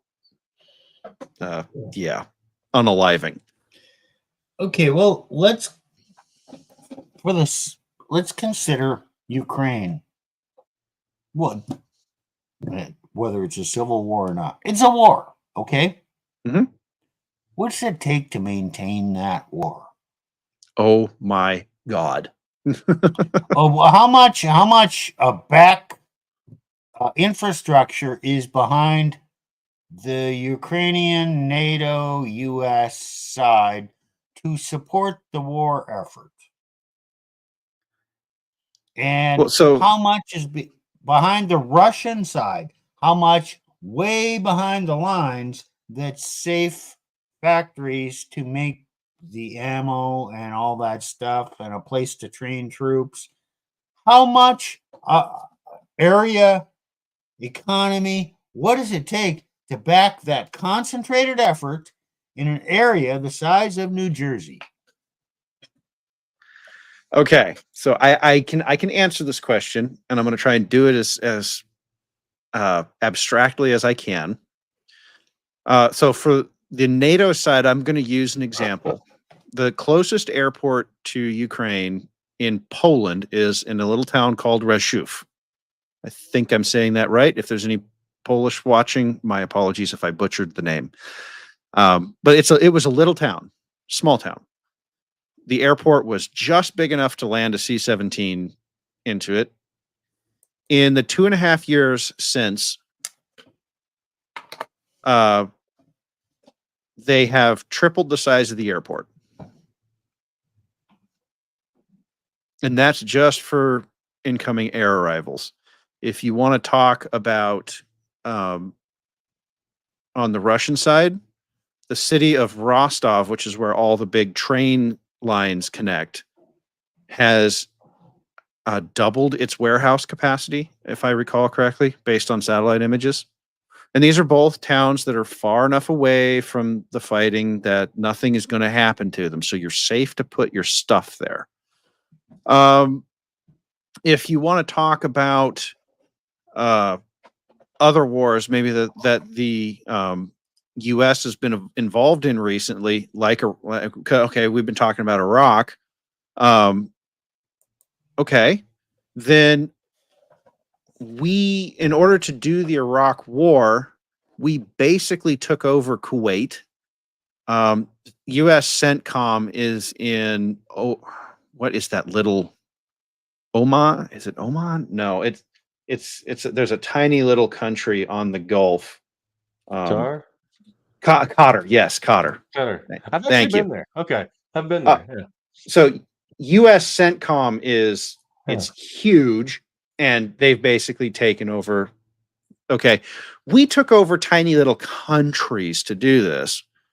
Okay, the reason we took over those countries, particularly Kuwait, is Kuwait has a port that we can float stuff into, and we had 2 aircraft carriers within 7 days. So you had the Mediterranean aircraft carrier, and then you had the Gulf aircraft carrier. There were always 2 aircraft carriers on station for that whole thing. But what people don't recognize is that the real heart of American military firepower is Lima, Ohio. We would build our stuff here in the United States, and we'd float it over somewhere else. Okay. If there's a civil war, there's nowhere else that your stuff comes from. The ammunition plant. They'd have to pull it from the field, but they don't really do that. They usually just leave stuff in the field, don't they? Yes. Internationally. So The U.S. military, I mean, the Russians are pulling stuff back and refurbishing it. I don't think the U.S. military has done much of that. Not on a large scale basis. Well, what we're doing right now is we are refurbishing our old stuff and sending it off to Ukraine. Oh, okay. So most of the small arms ammunition for the U.S. military is manufactured at the Lake City Army Ammunition Plant in Missouri. Okay. Okay.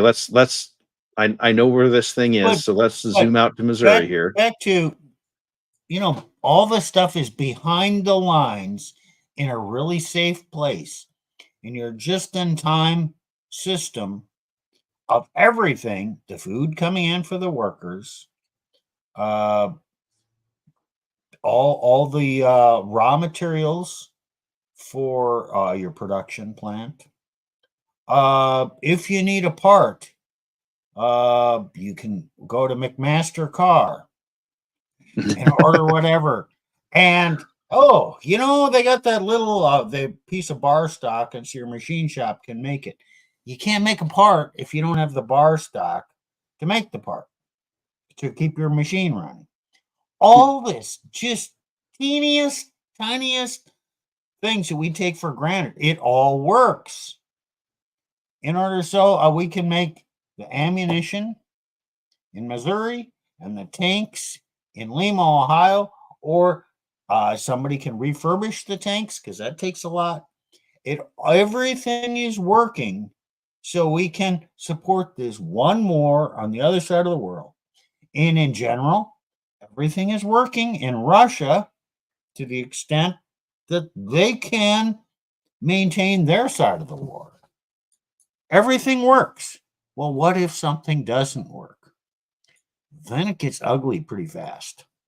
I mean, for instance, if Ukraine had to fight this war based on Ukraine alone, without any support, this would have been over in 2 weeks. Well, too much. No, if Ukraine was able to mount enough of a defense that NATO could spin up, so the war was not going to be over in 2 weeks. No, my It point would have been is over 6 months, but yeah.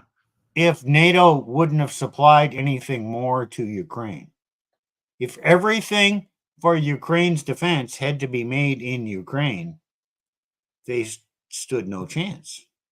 Small country against a big country. It's only the industrial strength of a large portion of the world that allows Ukraine to actually be in this fight. Right. And the meta point here is that the United States, in all of the foreign wars that it's fought, and I'm using the term foreign wars because I want to make this distinction.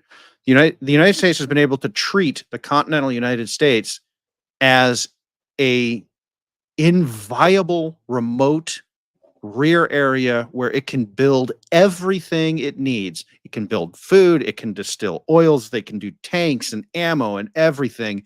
You put it on a ship and you send it over to where the fighting is.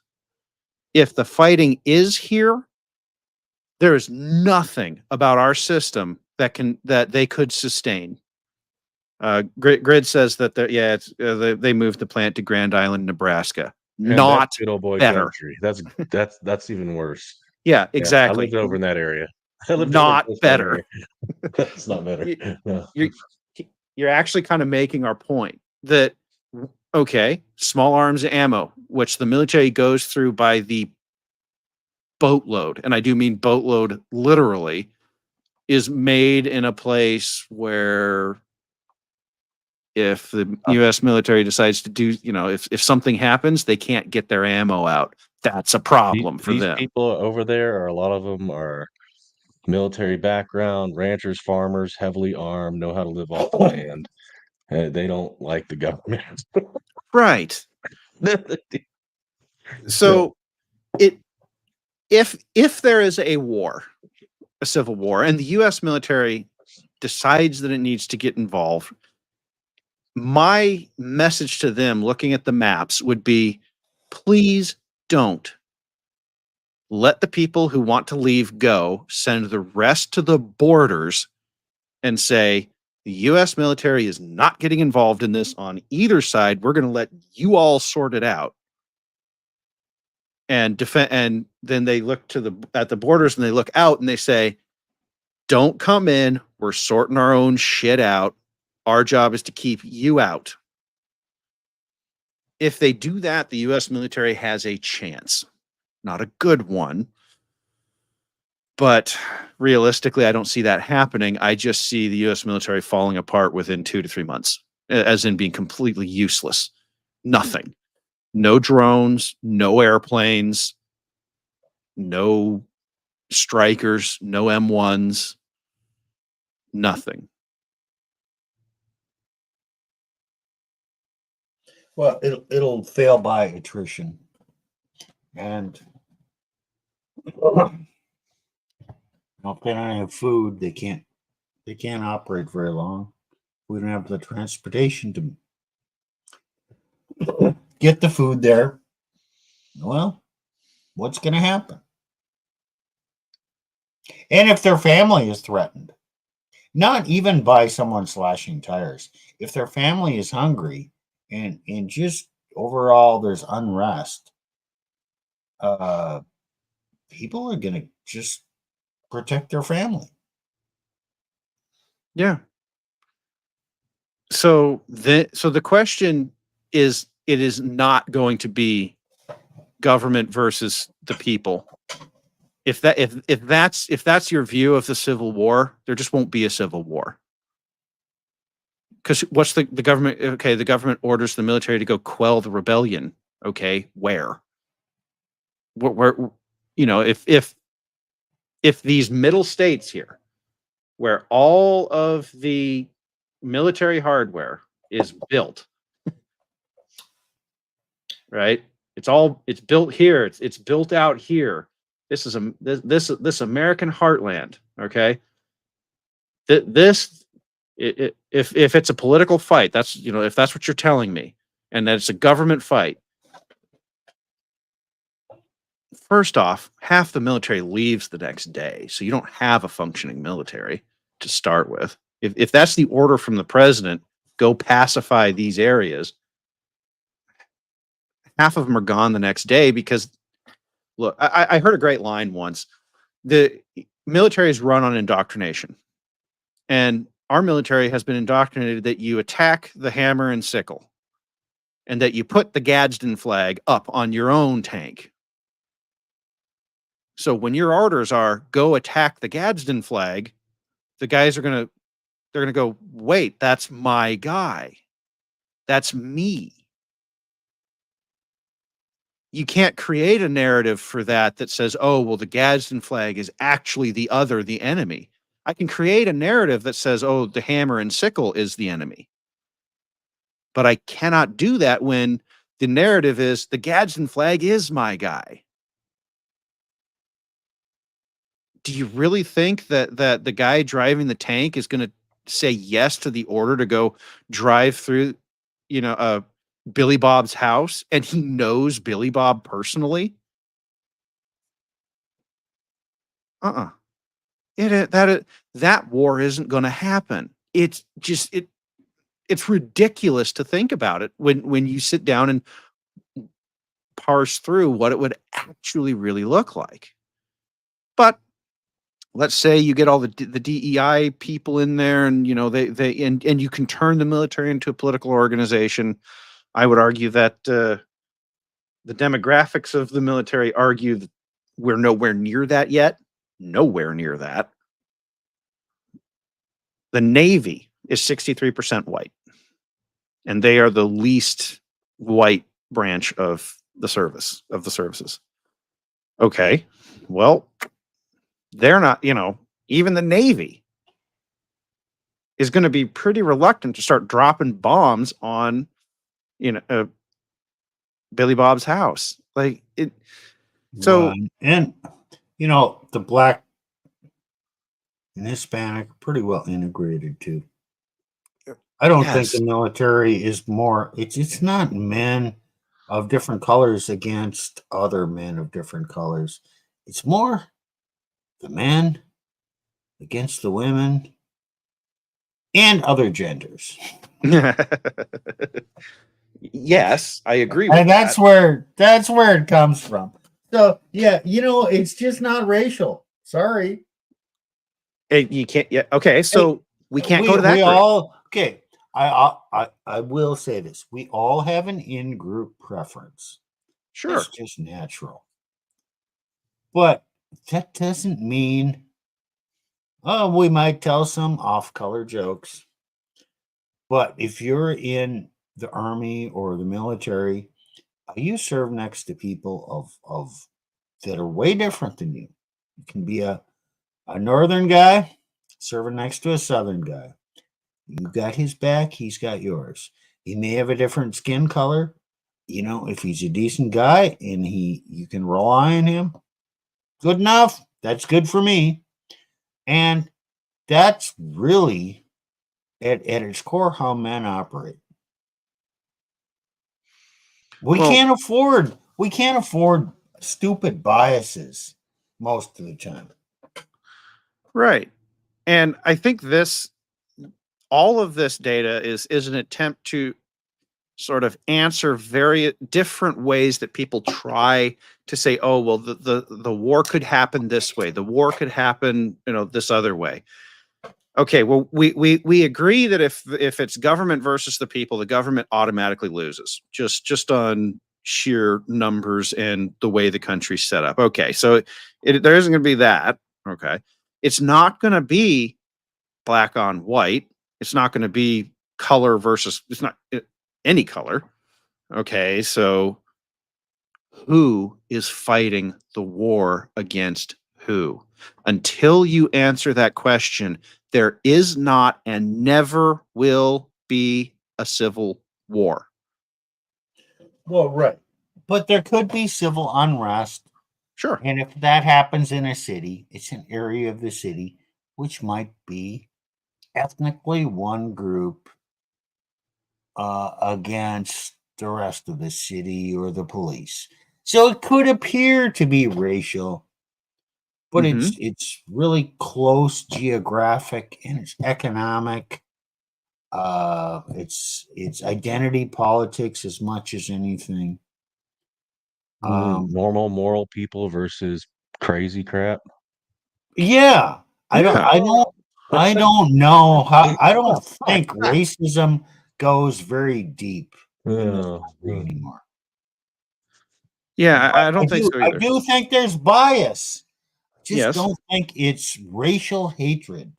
It's like I don't like the way those people live. I don't like what they're doing. I don't understand their culture, and they're wrecking shit. Well, but this again, I think this is where we need to fault social media a little bit, because you can take video of the Portland riots and blast it across the internet. You can take video of Kenosha, if y'all remember that one, Yeah.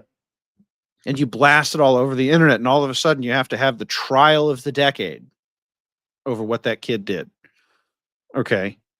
And it makes it appear like there is broad scale, nationwide strife that could at any moment snap and you're at war.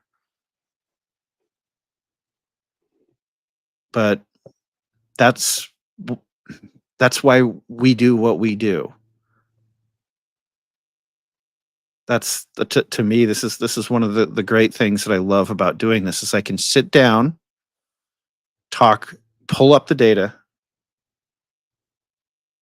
and say, how? Show me how it happens. Well, exactly. You know what? Uh, we'd love some pushback on this. Come up with a scenario. Tell us how you think it's going to happen. Who's going to fight who? What's actually going to happen? And tell us how we're wrong. Yeah, please. That would be a wonder. I will. Wouldn't we all love that conversation, Plutarch? I would be there with bells on, as they say. Hey, and we're not. We wouldn't be mad if it's wrong. We want to really understand this because this is a theme that keeps coming up right now. People are worried about this. Tell me, what exactly are you worried about? I want to understand. It What could be you one think is incident gonna that happen. leads to another, and who knows? Providence is history and Providence are crazy. Like, yeah, there's like, let's say that in the Civil War in the United States, there's North and South tensions, but you know, a lot of people in the South didn't really want to have to end up fighting. They wanted the Union generally to be preserved, but just to be left alone. Well, and you could say Well, a lot. That's true of a lot of people in the North too. You had a few really rich people in the North fund that crazy insurrectionist John Brown. Harper's Ferry. Well, but you could say the same thing about a lot of people in the North too. Did they really want to fight a war against the South? Really? Most of them? Nah. I don't. Most people Then you don't had a want to fight. crazy election at the same time with a new political party. I mean, history and Providence, you can't always predict, but sometimes the right conditions can spark something and you can't take it back. Steve, I got a comment I want to pull up for you. Okay.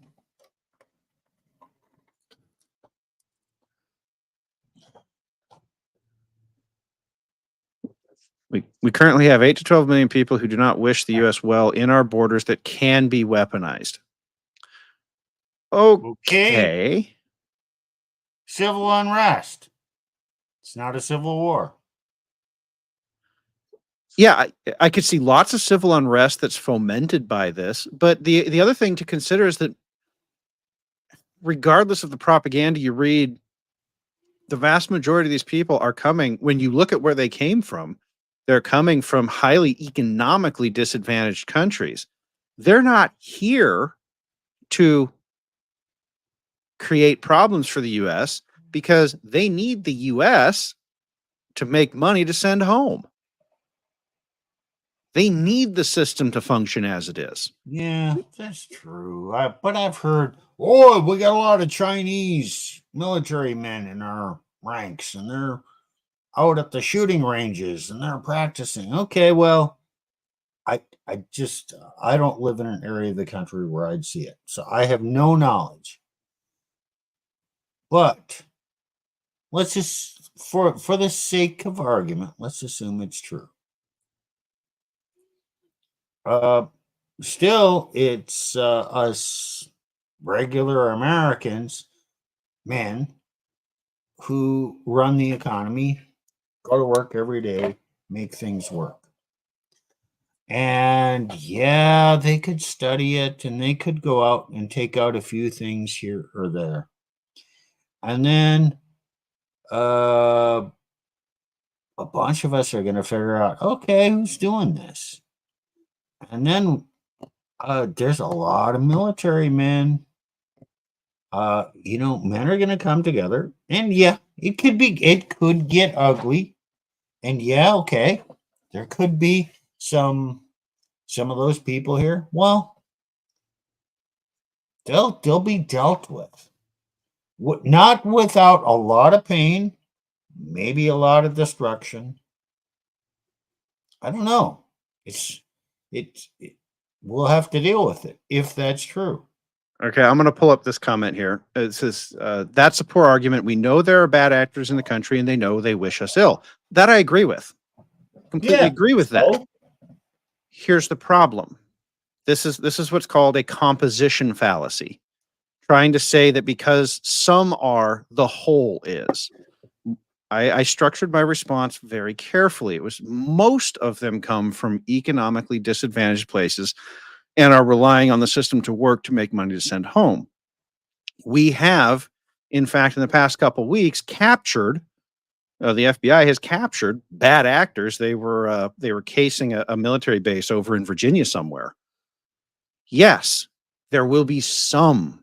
There always will be, but it is not 8 to 12 million. It isn't. It's being very generous. It's 1 or 200,000. That's a lot. That's significant. Yeah. But Well, I'm being very generous. And okay. so the most likely series of events, we actually, they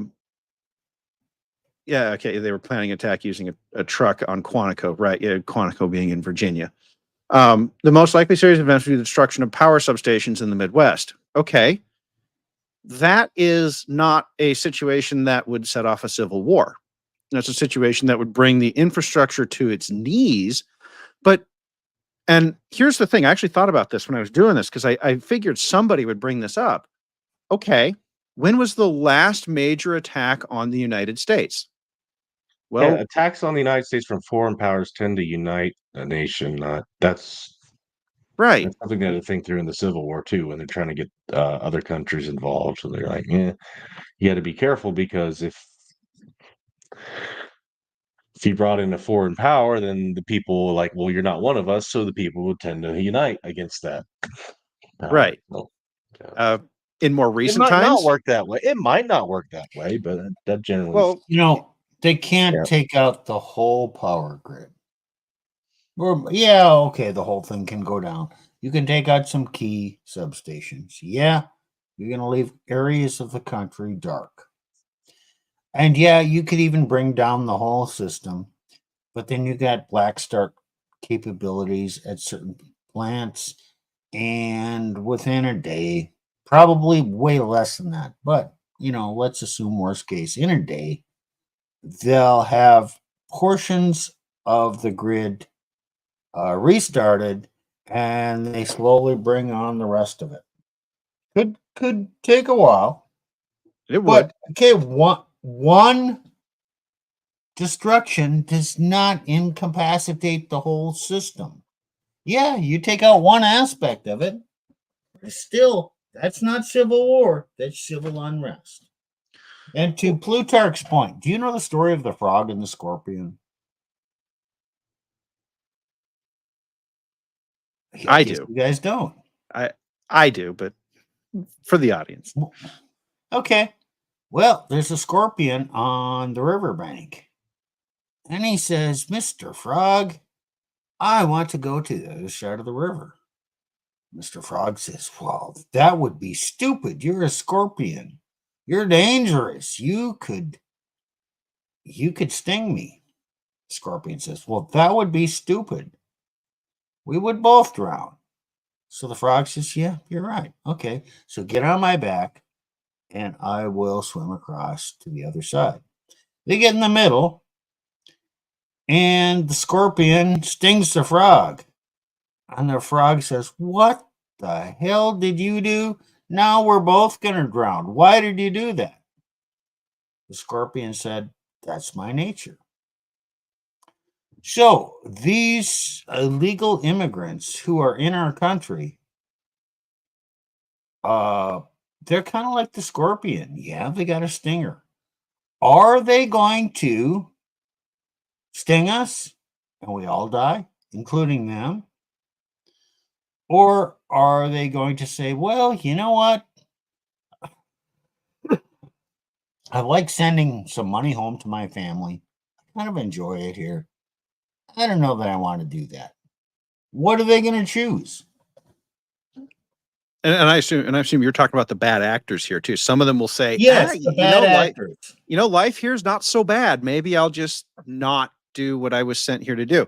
That actually does happen. It's probably with the ideologues, it's probably not as common, something like the Mideast. So then the question comes up, okay, Steve, if they knock out the entire electrical grid, would martial law be put into place? Okay. Well, what is martial law? I mean, I live in the U.S. I have not experienced this. Would they impose curfews? Yes. Okay. How do they enforce that? With the police. Okay. So it's voluntary.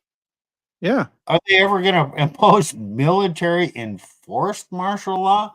Well, we get to the point where there's not enough military to do that.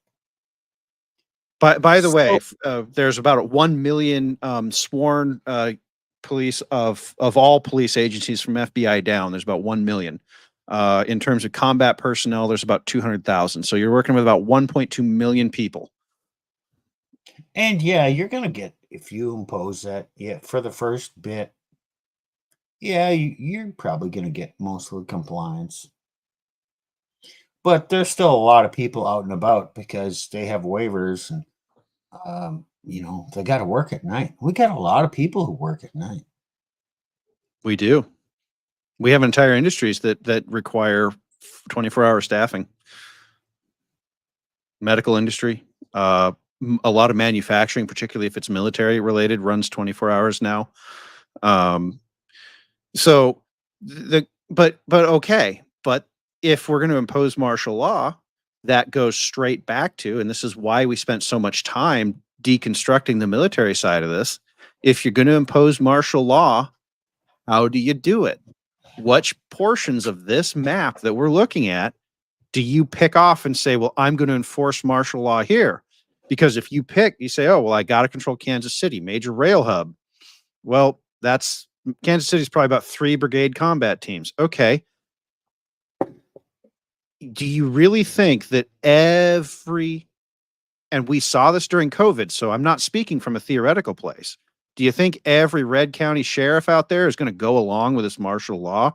No, he's going to wave at Jim Bob as he drives on past because they know each other. So you can impose martial law in name only, but 1.2 million people, if you convince them all that this is the right thing to do, and recent history shows that you cannot achieve that, but I'll grant you that. If you can impose martial law on all 1.2 million people, you are now looking at, well, for every one enforcer, you have 330 people across 50 states that you're responsible for for imposing your will on. So there's about 330 million people in the United States, 1.2 million people. Call it 300 for you. So 1 to 300. I'm playing fast and loose with the math here because I don't have a calculator up. Do you think that 1 to 300 is a sustainable ratio? No. The military goes for the military require. I was just watching a news video today. Somebody tried to go protest a Trump caravan. He did his motorcade. It took 6 officers to subdue one protester. And this was the problem with the COOF lockdowns. Same problem. You couldn't actually control people. You had to hope that they voluntarily complied, and they did for a couple weeks, and then they just kind of stopped. There's a lot of non-compliance. You try that again, people are not even going to be as patient as long as compliant as long as they were last time. Definitely. Which is why so again, we go back to it's actually come out now that the whole mask thing was just made up bullshit. There was no science behind it. The whole 6 feet social distancing was also made up bullshit with no science behind it. Fauci's even said so. It's like, okay, they're admitting they made it up. It's all bullshit. Now, it's not well publicized in the news yet, but a lot of people know that. Okay, so fellow rights are not tradition. He brings up Katrina, and I actually know what story he's referring to. They declared martial law in Louisiana. They sent in the military, and they started rounding up guns. This goes back to the problem of this is basically Portland on a larger scale and is a little older. This can work. You can declare martial law in a small portion of the country, and the rest of the country is not under martial law and is supporting the systems, the government systems that are imposing that martial law on that geographically constrained area. You simply do not have the numbers to do it nationwide. You can do it in a location. You can do it in a restricted geography. Concentration of force. The entire force of a good portion of the country, even a small portion, whatever, was concentrated in one area. And then it works. In Katrina specifically, they had to bring in thousands of outside police officers from the rest of the country. I remember this. It was quite the story. They brought in like entire sheriff's departments, and that was after bringing in the military, and they brought in a good chunk of Fort Bragg, I want to say, because that was the one that was furthest enough away that it wasn't impacted directly by the hurricane. You're talking about, I think it ended up being almost, I think it actually ended up being about 5 brigade combat teams to take over New Orleans. Yeah, okay. Let's okay, this happens in other areas too. Okay, when Katrina hit, did it devastate their power system? Yes, it did. Oh, well, there are a lot of lines down. Yeah. The pumps didn't work. That was the problem. Then to fix it afterward, to recover, they need a lot of linemen. Yep. And where do they come from? All parts of the U.S. Hey, you had a problem? We're sending 3 crews with their trucks and equipment. Mm-hmm. We're going there. Mm-hmm. The whole country comes together to focus on that and to get their system back up and running, because the rest of the country really wasn't affected. Now, if this devastation, even on a lesser scale, happens everywhere, every place, oh, sorry, you're on your own. That's the problem. So Yeah, these like right. onesie twosie examples where, whoa, look at the concentration of force. Mm. Yeah, it's when the rest of the country isn't under stress that we can do that. Like right now, I was in Alien Town yesterday to visit my sister, and she and a bunch of people that work for the government that had to be taken down there because there's fires going on. And they had evacuated this whole area and block roads going up to this city or town. Um, what happens when this happens in multiple places all over the map? They can't keep up. And that so people say things like, "Oh, well, we'll just declare martial law." How do you enforce martial law with You don't have guns enough personnel. and overmatch? That's how it's enforced. It's enforced with overmatch. It takes 6 people on average to take down 5 to 6 people, 5 to 6 men to take down one protester. We saw this all in Portland. We saw this again with um, all these other riots, like, throughout the countries. It takes overmatch. And if you cannot generate overmatch, you get run over. We saw that with Chaz up in Seattle. They couldn't generate overmatch. Now that's partly political. They didn't really want to, but they had to pull back and wait until until the people basically, and they starved them out, for lack of a better Well, term. I know how you're going to impose martial law. You're just going to bring in the U.S. Marshals. Yeah, they're part of that 1.2 million that It's a play on words. I hope people know the difference in the spelling between martial law and U.S. Marshal. They're two different words. You know what? Spelling's not so good. That I'm not sure that everyone realizes it. So, look them up.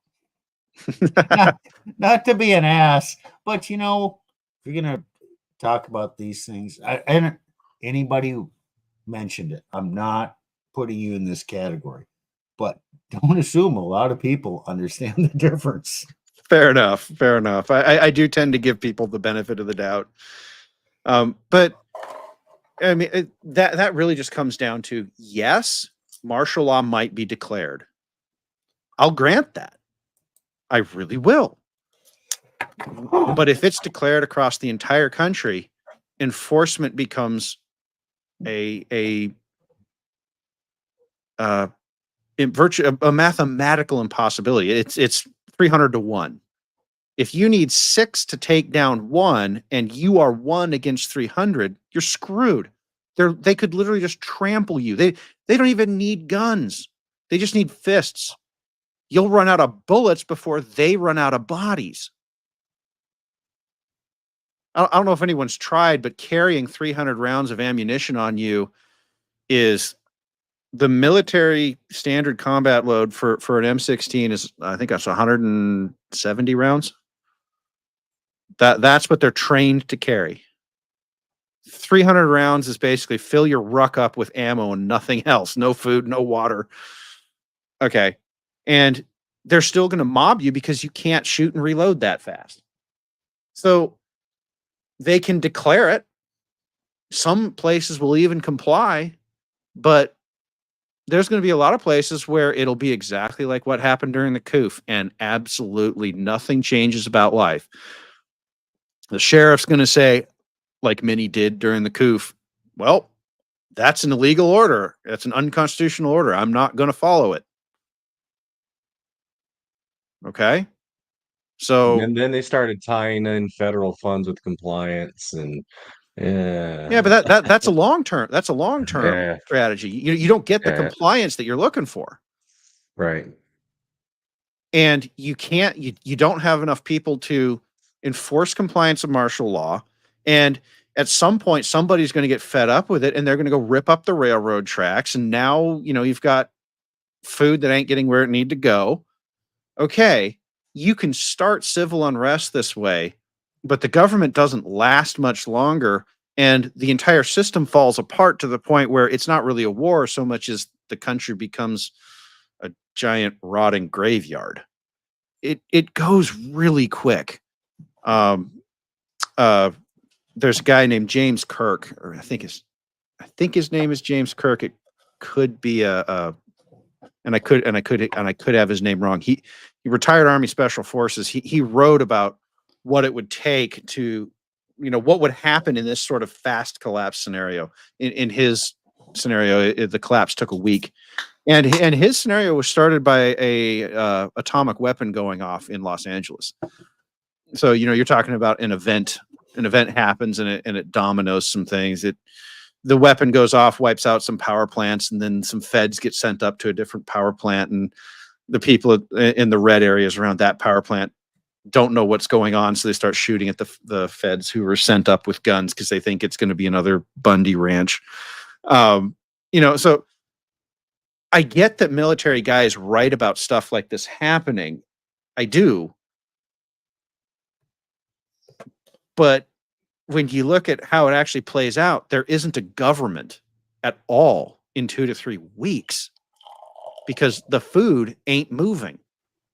The electricity ain't moving. So, go ahead. What's going to happen? We're already seeing it happen. And I'm going to point out an analogy. Back to our core purpose here, talking about the manosphere, the red pill issues, Exposing helping men. Narratives, yes. Okay, so there are a lot of men who have went through hell at the hands of the legal system imposed or accused by women. False accusations. Yep. Oh, and we know it from the media, the Me Too movement, and all that crap. And men are changing their behaviors. You see a woman needing help. Nope, not touching that. Mm-hmm. When I grew up, a man would see a child lost in a store. When I was a little 4, 5, You try to 6 help year the old boy, child. Now you're afraid to do anything. a man would say, "Oh, can I help you?" Hey, When if you I find your see a mom or lost dad, child in a store, am I going to do anything?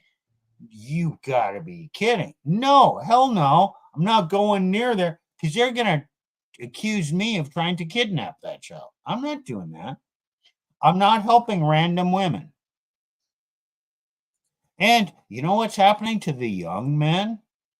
Not wanting to marry women because they've heard all the horror stories. They're not being compliant. We're already seeing evidence of non-compliance. The behavior of people is changing.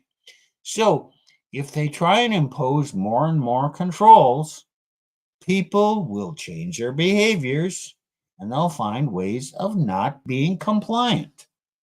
Well, Steve, this is fascinating though, because what you're saying is that they're not being compliant. Well, you know what else they're not doing? They're not training to become cops. They're not going into the military. The Army just announced a massive recruiting miss for their fiscal year for this year. They're short, like, I don't know, it's a lot. It's like 50,000 or something like that. I forget what the exact number is, but it was tens of thousands they're short. Yeah. That's a form of non-compliance. The men aren't getting in. Go in that are not even. How many of them are actually from here? Well, that's military. And how many people need the money for the? Well, yeah, but even then, even with all of those people going in, they're not meeting the numbers they need to meet. Right.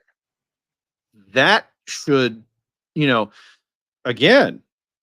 So you don't go from, a situation where, like, a grid down situation. And let's be honest, knowing what I know about how my local grid is set up,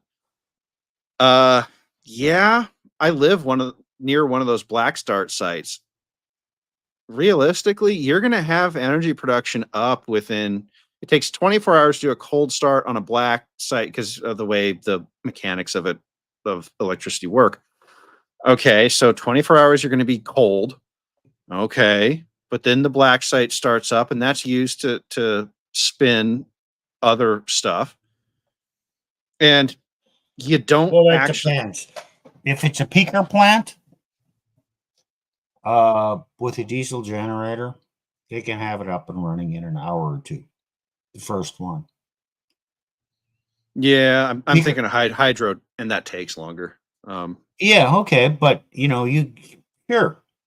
Okay, so you got resiliency there. You got Mhm. that. Most power plants, except for the really big ones, have some black start capability. And the nuke plants, they got a whole bunch of diesel generators just to keep their cooling systems running. Yep. And I don't know. I don't know which ones have black start, but people study this. There's a lot of study. Oh yeah. And the system is But actually more resilient than you think it is. That's the the other thing. system is, but my case in point, men are already being non-compliant and even resistant to getting married, to joining the military, to being police officers at the pay and the risk. And as the risks go up, the people willing to do it for that level of pay is going to go down. Right. And so we're already seeing this self-corrective aspect that kind of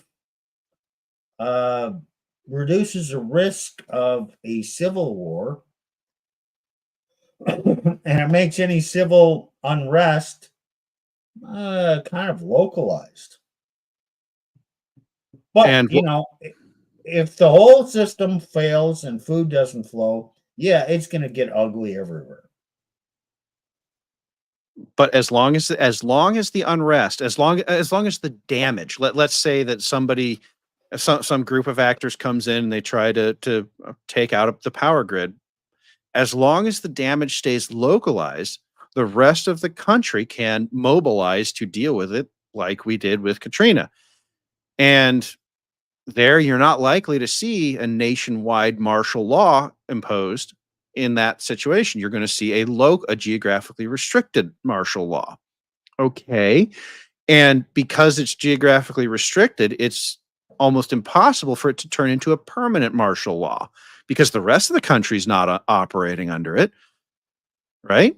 So eventually, at some point, the problem gets fixed. The bad actors get thrown out or unalived or whatever happens to the bad actors, and you move on, and the system corrects. That's why I call these dynamically stable systems. They can accept a certain amount of damage being done to them and recover. Doesn't necessarily mean that the recovery is great or that there isn't pain while you're going through that. But at the end of the day, the system, you don't need complete redundancy, but just having a system where you can segment off parts of it and say, well, this is going to be a problem for a while. This area, for example, the Seattle area, people that area is due for a major 9.0 plus earthquake. It's called the Cascadia Fault Line. It breaks apart every 300 to 500 years. We are at 300 years. This would turn the West Coast from Vancouver down to Eureka in California into a massive humanitarian disaster zone. But the rest of the country can mobilize in. The military can fly jets in to the various airports. They can set up, food supply lines. They can set up water, right? And will there be martial law declared in those areas when that happens? Absolutely. But you do not declare martial law over the whole country for a geographically restricted problem. And this is a natural disaster. We're not even talking civil war. We're not even talking bad actors. It's Katrina again. And yes, that can happen again, but it has to go away because the rest of the country isn't there. And if you try and say, oh, well, they could use that to do the rest of the country, well, then you run back to the 300-to-1 problem that we have. But don't underestimate this distributed resiliency Right. of a lot of men with a lot of knowledge and a lot of skills. And if push comes to shove, and you have to get the power grid up. Do electricians know a little bit about the power grid? Yeah.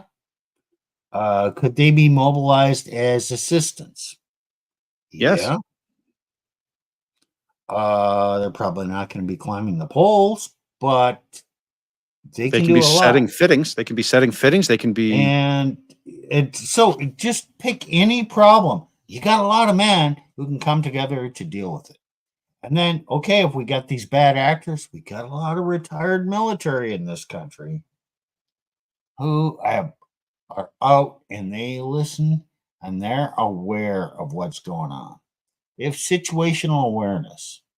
They have already figured out where these people are, what they're going to do. Yeah, they might get away with one or two bad things.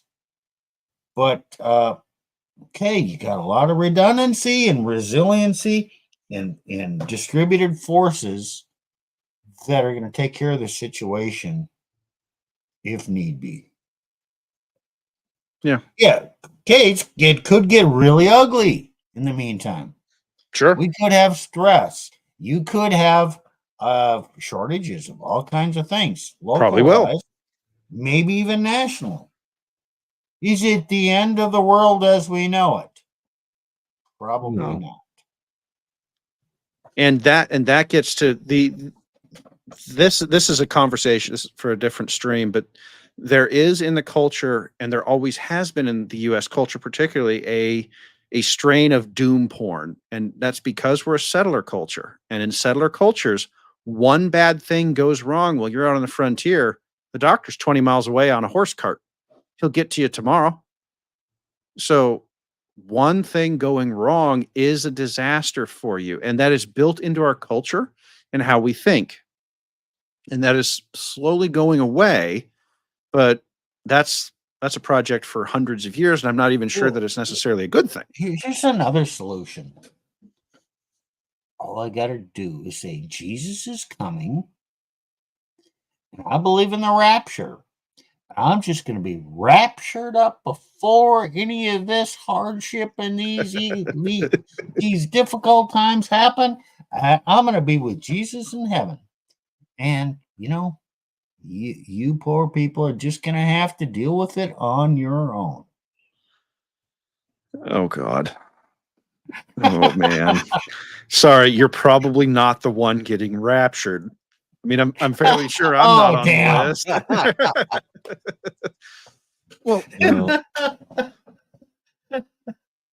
Well, I'm not a Zionist, so I'm probably not going to get raptured either. So what premillennial, postmillennial, preterist or anti-preterist, I think is the. I don't even I Yeah. don't care about any of that stuff really. well, if you're you talking do, about you do. pre-trib, That's fine. post-trib, all that stuff, and preterism something else. Oh, okay. Yeah, that's about how much is fulfilled with the destruction of the temple and blah blah blah. Oh, okay. I know, kinda the but it's kind of opposite. funny. It's like the opposite of the Okay, stuff. maybe that's a good way to end our stream because we've been going on for quite a while here. Yeah, it was a meaty topic. You can spend a lot of time worrying about this. And you're not going to be right. Probably. And it's not going to happen the way you think or when you think. So you just have to live your life. And, you can choose to live it for pleasure, or you can choose to be dedicated to your family and just do your duty. You can choose it to increase, devote your time to your faith life. There's more, there's a lot more to life than worrying about, oh, the upcoming civil war and how the world's going to end. You know what? Just live your life and learn and be a principled man, a moral man, and a man of faith. Well, Steve, it's interesting you bring that up because one of the most common reasons given for hedonistic behavior, and I'm not just talking sexuality, obviously, gambling is huge in this, is, well, it doesn't matter. Something bad's going to happen tomorrow. Right? So it doesn't matter that I'm gambling my life away today. It doesn't matter that I'm fucking my life away today. It doesn't matter that my bad behavior with money or resources or people doesn't matter because it's all going to get wiped away tomorrow. There's something bad is going to happen. To the point where I talk to people sometimes and I was going, are you saying this is going to happen, or are you wish casting this because it validates your behavior? Mm. And I'm not trying to accuse anybody of that here who's watching or not, but you see the people who follow the doom porn, the books, they tend to lead more hedonistic lifestyles than the people who are just out here working their job, as Steve said, doing their duties, and live and not worrying about it. And I think there's a little bit of, maybe not consciously, but just a little bit of, you know what? I've lived a great life, so if I die tomorrow, I've had all my fun. It'll be okay. The rapture argument is where it ends up, and I think that I think there might be something to that. So Yeah. Well, that does go through all of the various maps I had tonight. This one was a maps heavy episode because we're talking about a war, but I think even if you go civil unrest, the system is big enough that it can withstand, and we saw this in 2020. The system can withstand some unrest.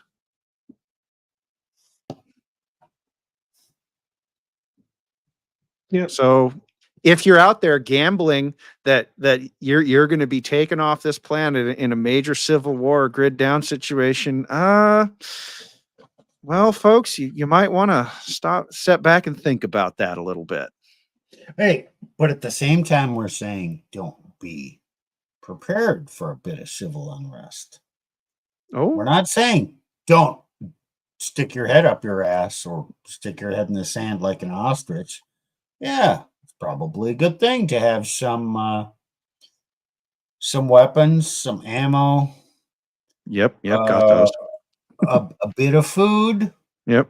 For a couple weeks, Water. couple months. Everybody forgets water. A water, a method to purify water. Mm-hmm. Some cash.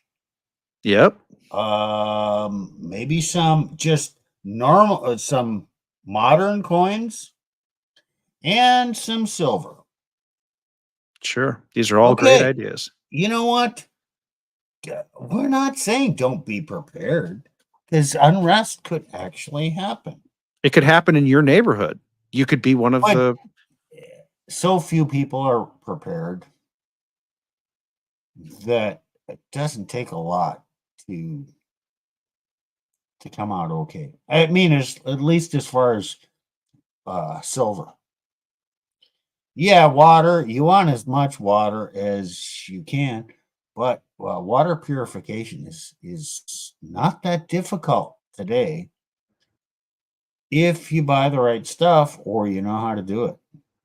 That's true. You can actually do it with, make some charcoal in a 5-gallon bucket, put the charcoal at the bottom, put a coffee filter in, and then sand, and then another coffee filter, and then pebbles, and then, whatever. And you know what? You're going to get pretty clear water by the time it comes out. Yeah. You still might need to boil it, but you know, but yeah, there is so much better technology out there. A little bit of knowledge is a good idea because you might need it. And doesn't the red pill kind of, well, didn't it used to at least preach a little bit of resilience on the part of men? Yeah.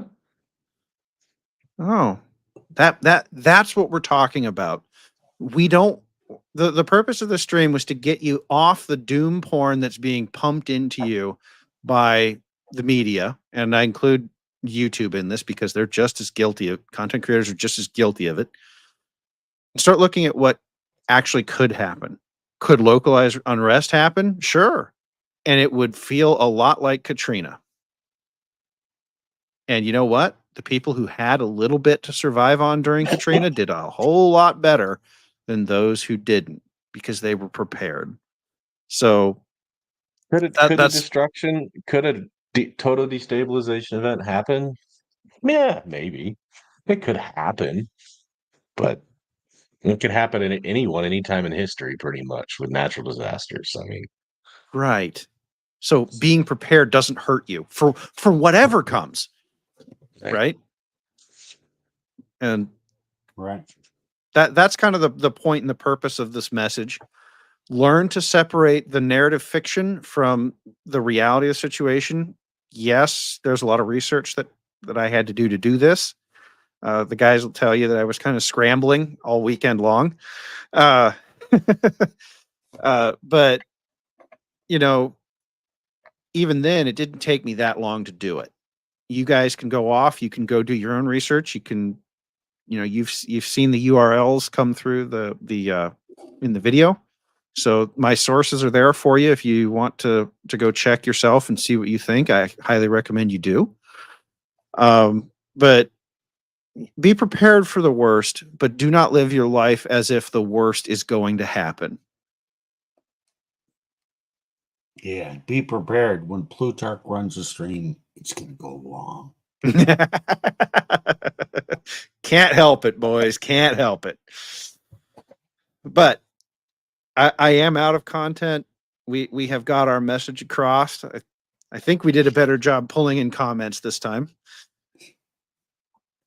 I think we did.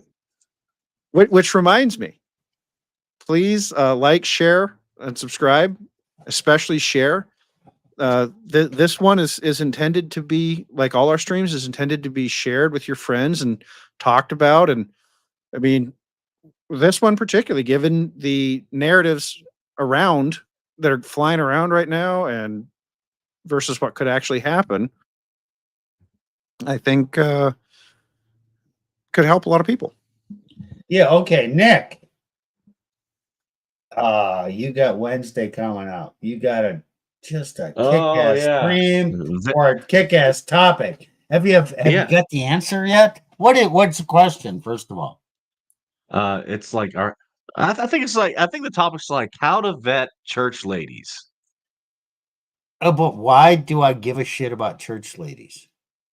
Well, if you're a Christian, you want to marry a Christian woman, right? Oh, and you don't want to no. get screwed Well, over. then I don't. Okay, you've already got the wrong assumption. How to vet a wife? Yeah. What makes you think I should find a wife in church? Well, if you're a Christian, you want a godly woman. Doesn't mean that. Yeah, can I find one in church? Oh. Maybe. Oh, Maybe. okay. Maybe. So, folks,